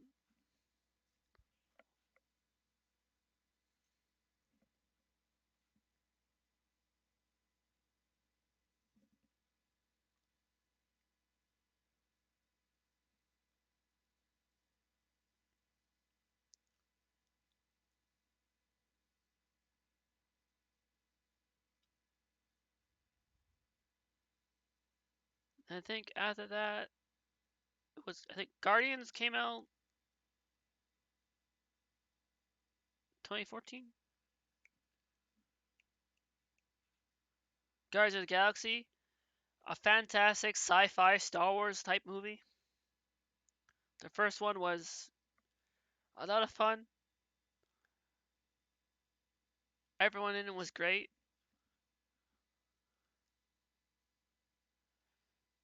The Guardians of the Galaxy movies are definitely all-time favorite. Can watch anytime type of movies. Star-Lord was fantastic. Rocket was fantastic. Groot was fantastic. Drax was fantastic. Gamora was fantastic.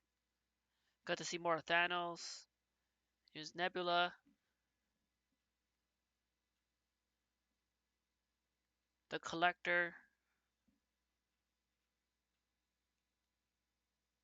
I think Guardians deserve to be somewhere here.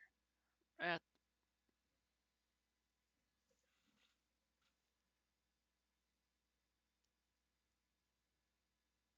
And then Avengers: Age of Ultron.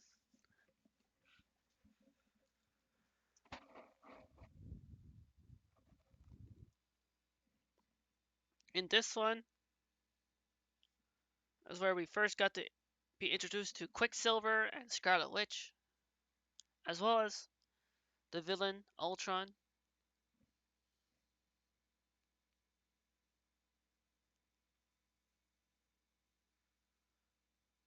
Which they were all also very well, nicely well done. Not as, probably not as good as the first one, but that's because the first one did it so like perfectly well. But Age of Ultron was still quite amazing and a fantastic watch, which is why I'd say at least Age of Ultron is a great movie with great rewatchability.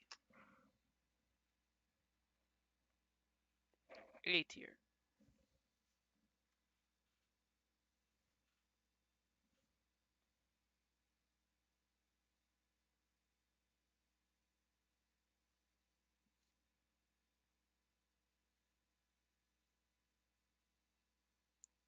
And then after Age of Ultron, that came in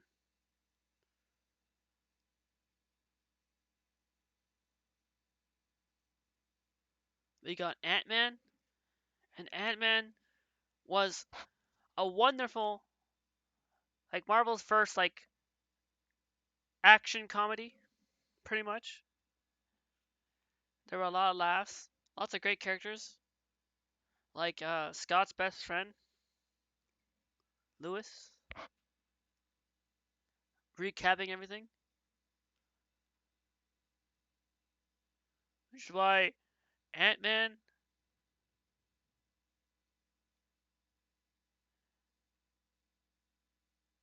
Ant-Man 1 gets to be an all-time favorite and can watch anytime as well.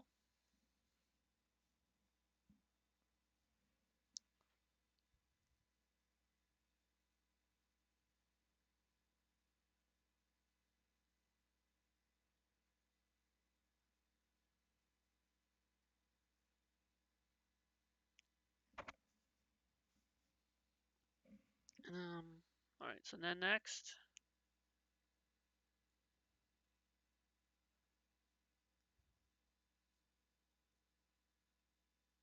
Guardians of the Galaxy 2, I think.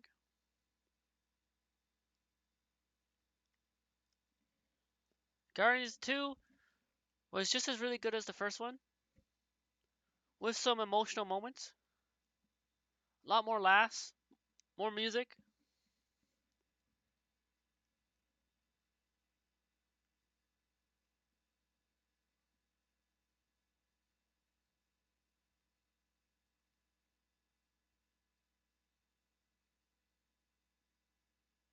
And in terms of what Guardians 2 was setting up for Guardians 3, especially with the post-credits scene, I just absolutely love and adore the Guardians game 2, and I love the game because of the movie. I think Guardians both 1 and 2 I love a lot so much that they deserve to be S tier because they're basically Marvel Star Wars.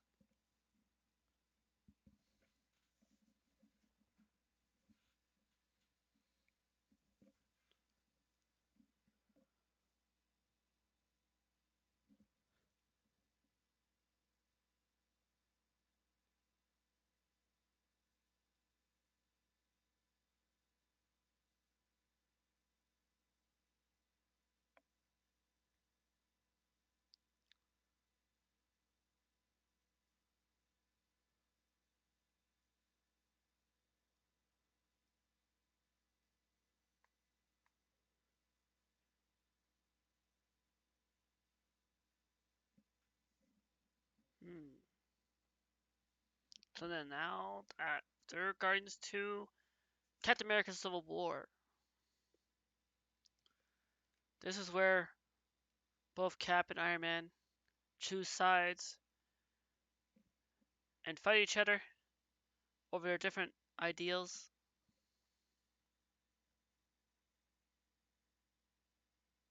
and thoughts on the matter that happens during the movie. In this movie, we also get Spider-Man's intro as well as Black Panther's intro, which is why. Oh, and also Ant-Man gets to be part of this too, which is why Civil War, another great one, another fantastic one, an all-time favorite.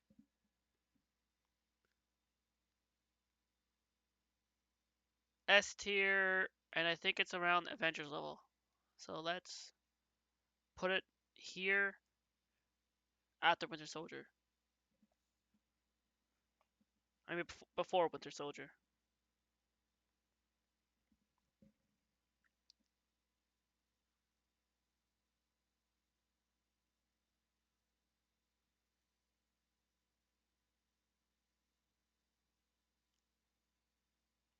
Next up, after Captain America's Civil War came Black Panther. Wakanda forever!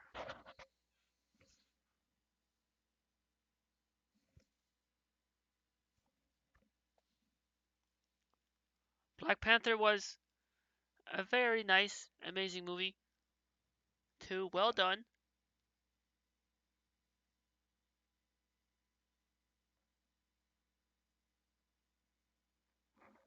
Like,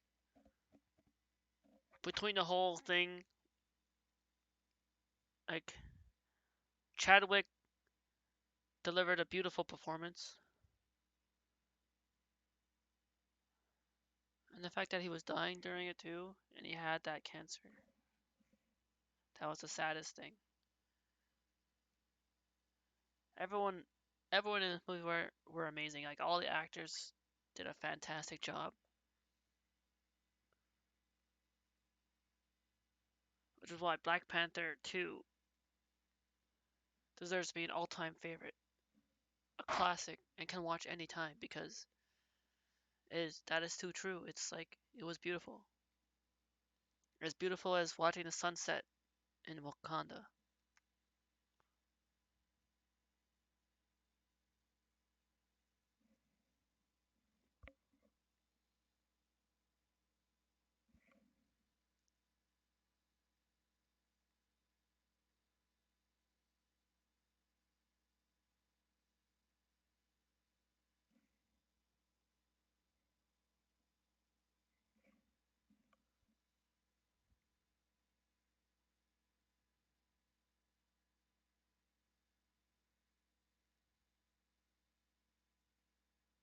So after Black Panther came Spider-Man: Homecoming, and as you saw where I put it, Homecoming on the list in my previous tier list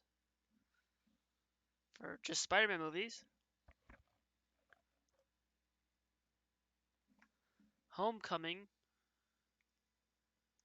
as well, when ranked together with the rest of the Marvel MCU movies,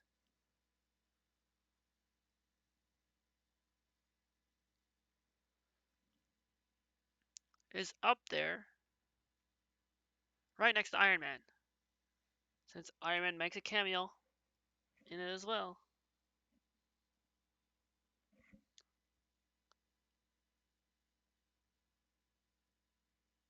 Like I said before, Spider-Man: Homecoming was a spectacular Spider-Man movie. Vulture was like so perfectly done.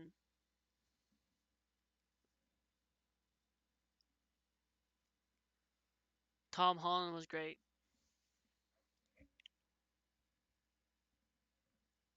Zendaya, Ned.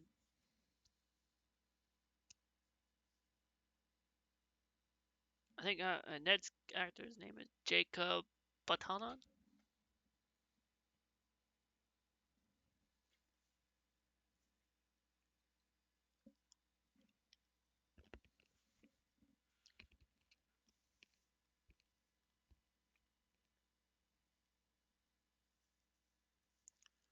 And after Spider-Man: Homecoming,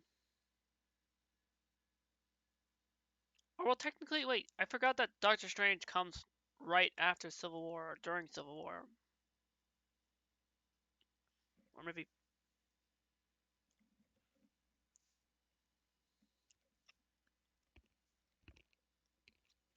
Doctor Strange was a very mystical, magical movie. All right, you're gonna be right back. Okay, Fran. Thank you. See you when you get back.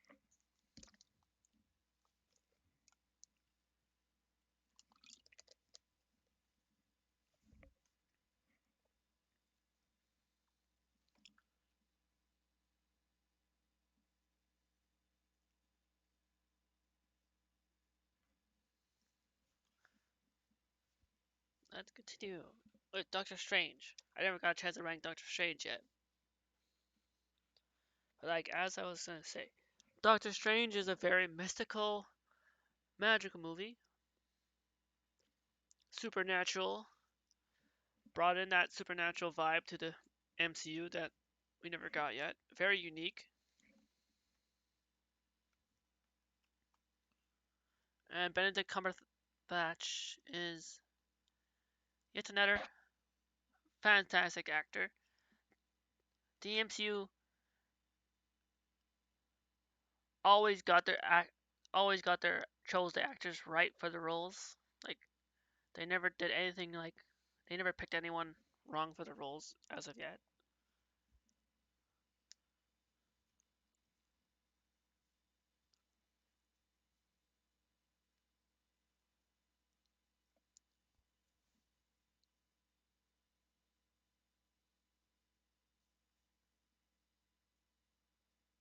And just like I think Doctor Strange is 2,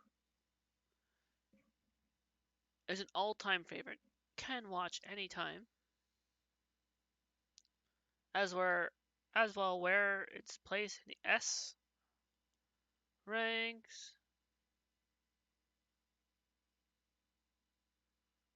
How about here too? Between Thor and Guardians.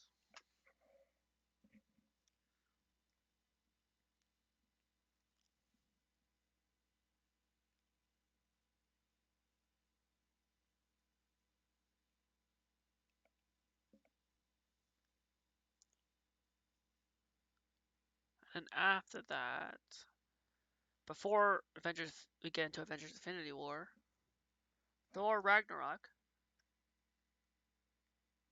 the first Thor movie to be both an action movie and comedy, all being sci-fi, directed by Taika Waititi, who plays a character in the movie as well, Korg, as well as having the Grandmaster being Jeff Goldblum, Hela, Thor's sister, Loki and Thor's sister. It had a wonderful soundtrack, a lot of great lines.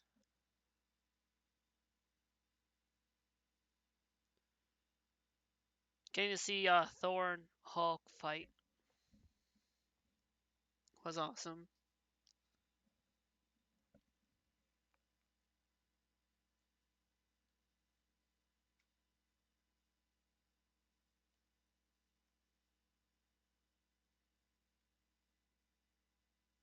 Which is why I'd say that I enjoyed Thor Ragnarok more than the first Thor.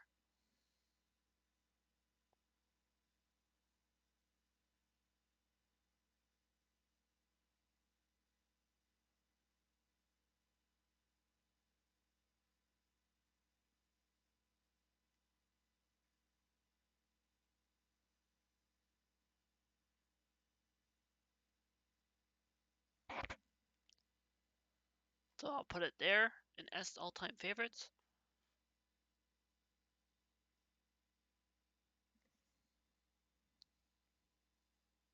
To be honest,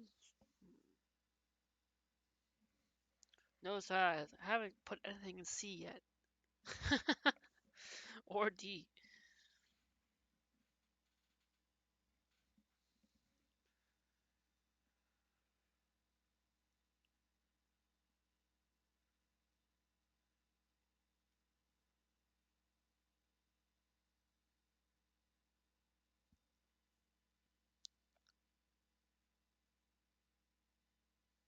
Ant-Man and Wasp.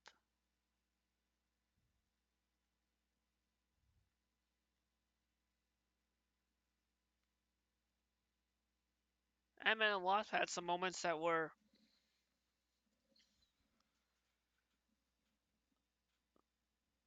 really funny. Funnier than the first one. Lewis doing a recap. And this coming off of... Oh no, wait! Avengers Infinity War, sorry. Hold on, I skipped. I just realized that Ant-Man Wasp comes off after Infinity War, which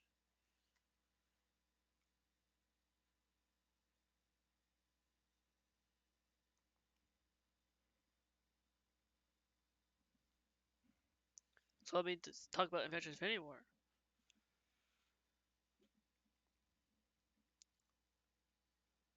What can I say about Avengers Infinity War except for the fact that it was such an amazing movie that too amazing that it had to be split into two. Infinity War and Endgame.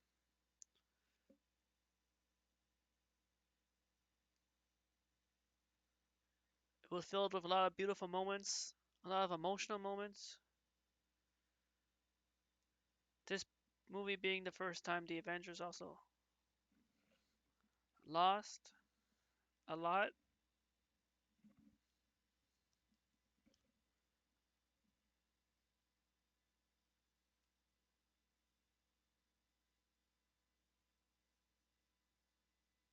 That's why I think Avengers Infinity War beats out Avengers 1 for all-time favorite and deserves to be up there too and ahead of it.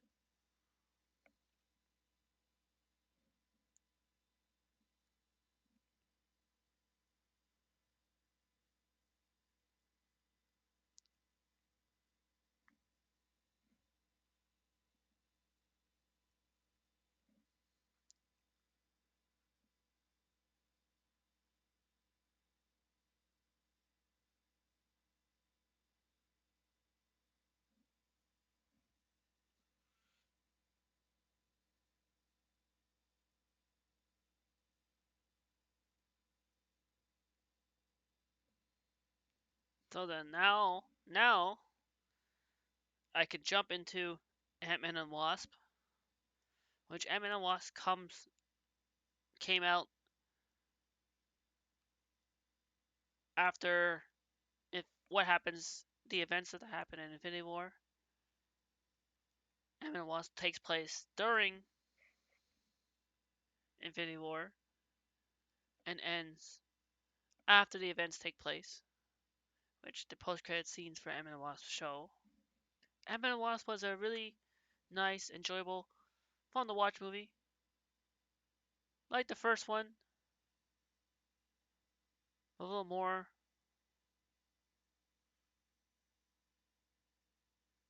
So I was getting to see Wasp in action was great too.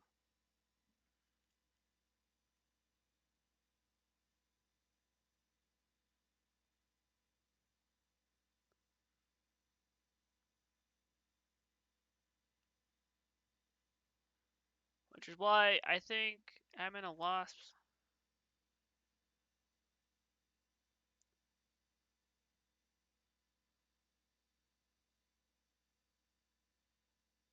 after coming off of Infinity War, it was a nice, calming movie.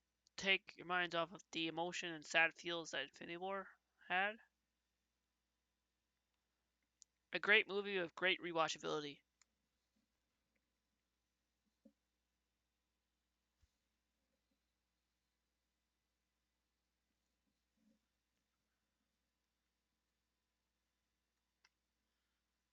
Oh, and then Captain Marvel came out before Endgame. So now that's next.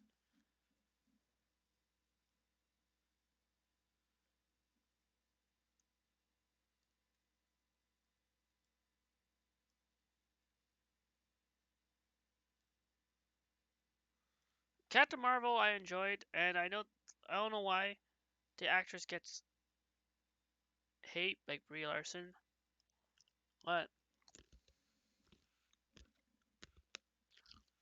I still liked her movie, and I liked the Skrulls in it. They were the first time getting to see Skrulls in action, shape shifting to other people.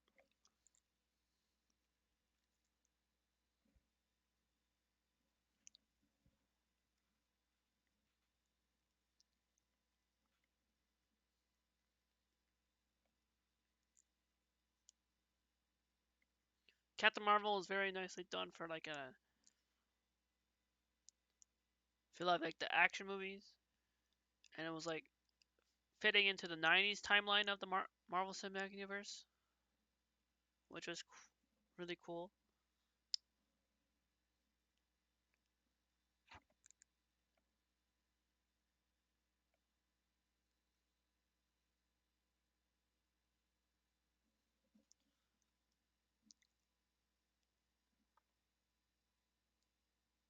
And I love when Carol Danvers got to like turn into pretty much Super Saiyan mode.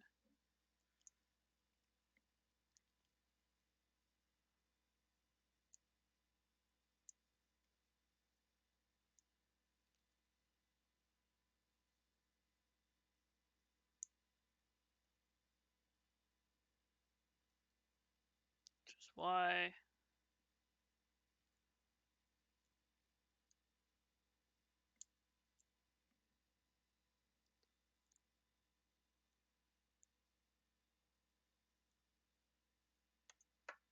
Captain Marvel, I think for me,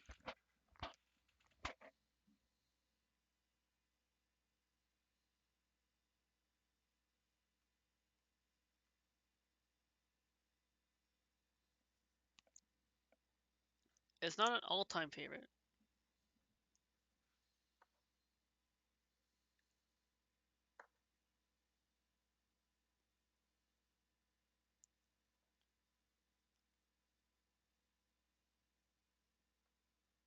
But I think it's at least a great movie with great rewatchability.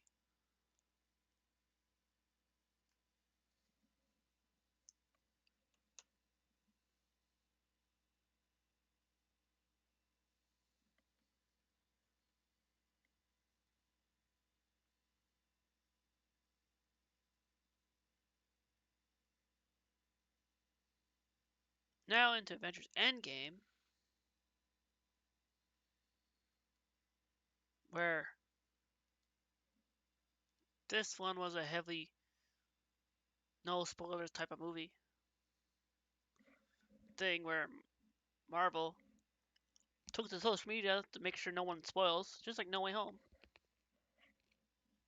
the first movie to do that.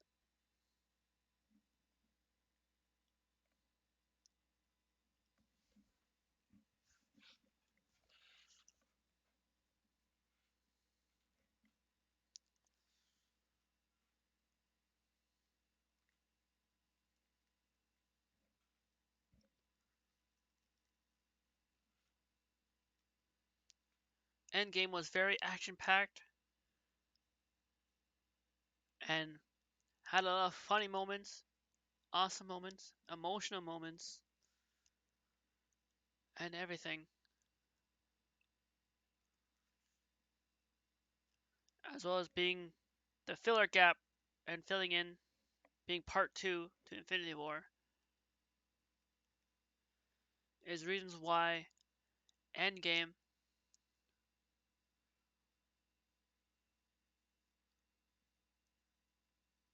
too, because of that, became an all-time favorite as well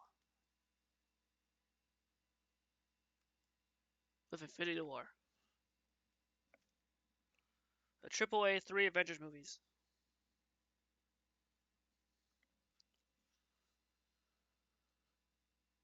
Especially for how hyped the movie theater was when going to see Endgame in theaters during the final fight sequence.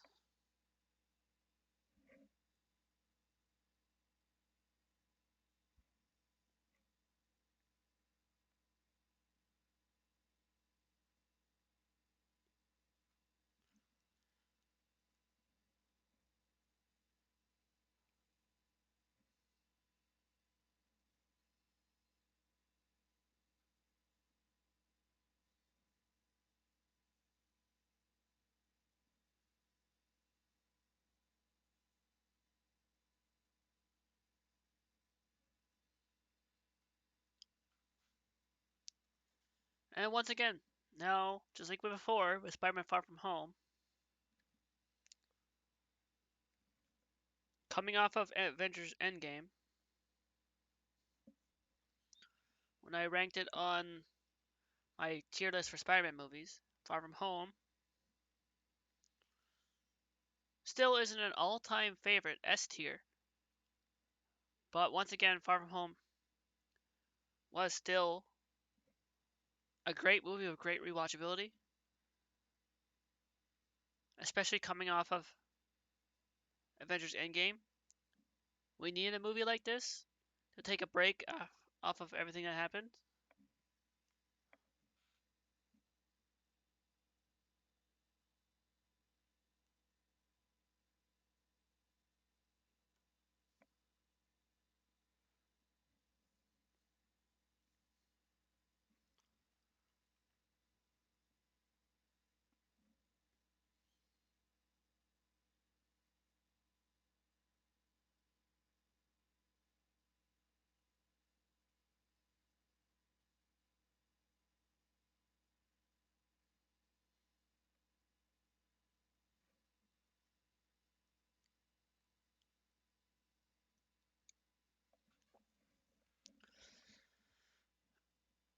And then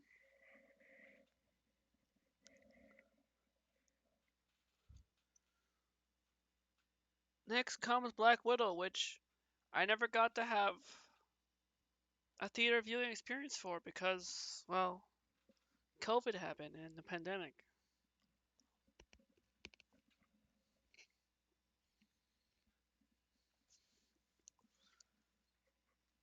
So Marvel's Black Widow was a nice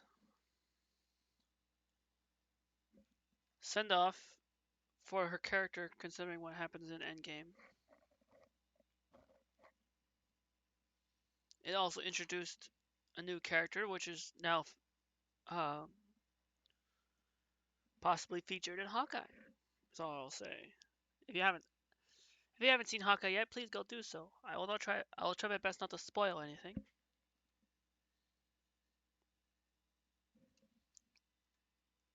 But if you really liked a certain character in Black Widow,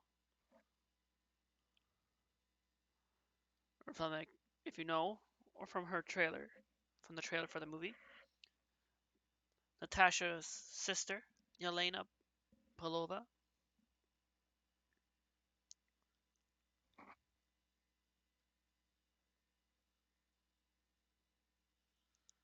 I think Black Widow overall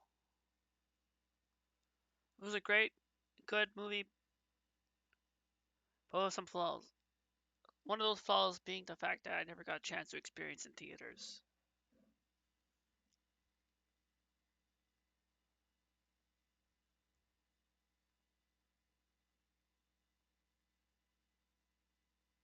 Plus, B for Black Widow. Props fitting. Bro.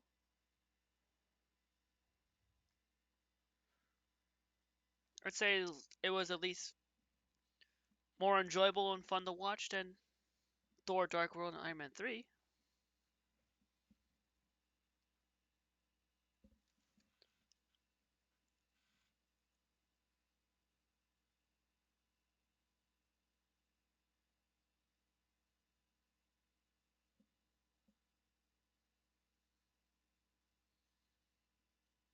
And then Shang-Chi, which I did get to experience in theaters, thankfully. And Shang-Chi as both a Marvel superhero movie and Marvel's first martial arts movie. The martial arts in this movie, as well as like the mystical, supernatural vibe, just like similar to Doctor Strange, what this movie had,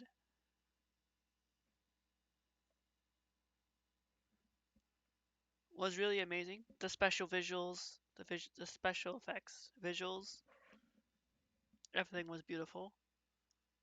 Plus, Shang-Chi being played by a fellow Canadian is the reason why Shang-Chi gets the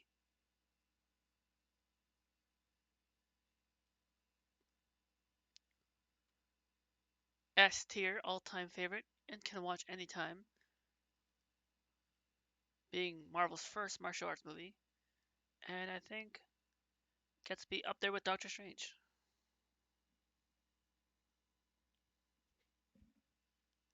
Now, the last movie here, Eternals. I have not seen Eternals yet. Therefore, I cannot rank Eternals.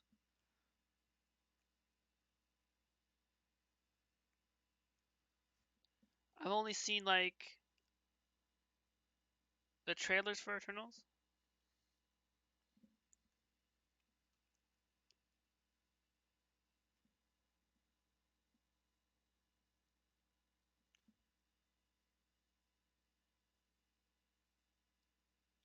It's the one Marvel movie I've yet to like get to experience or see. It's coming to Disney Plus in January 12th. So there's that for all those who might not be able to go see the movie theater. There's hope for next year.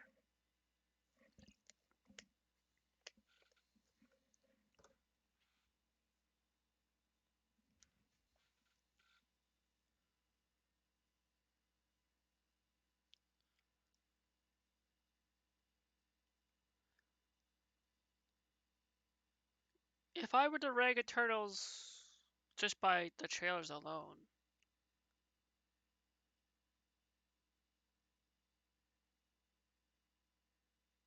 Then I could probably say that I did not really like as much as others because the trailer for Eternals doesn't hype me up as much. But I still want to check it out, and I get to.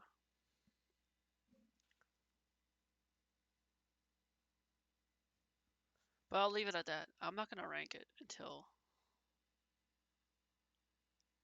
it comes out.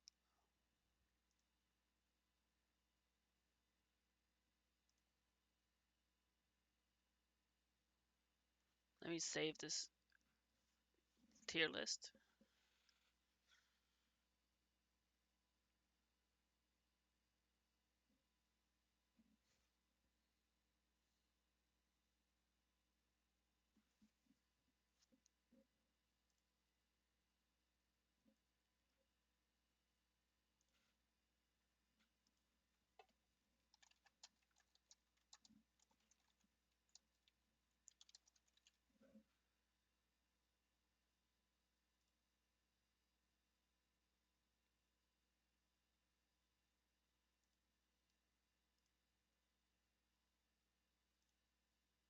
It's like a community rank.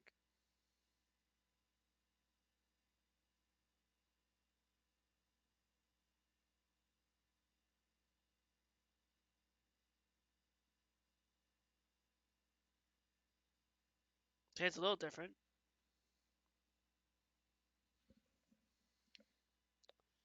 C for Captain Marvel? What? Hmm.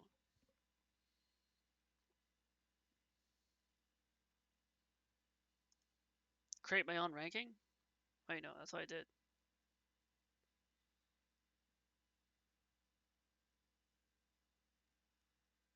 I'm gonna say. Wait, but I don't have a login account. Does it know it's me? I'm pretty much anonymous then. Let's see if I can share it on Twitter.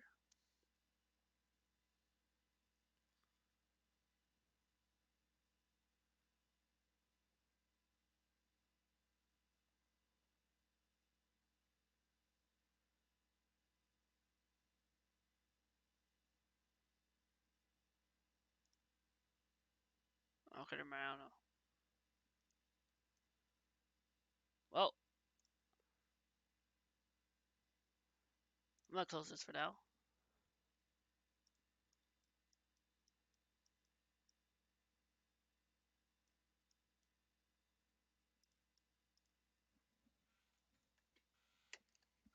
And let's play some Marvel's Avengers.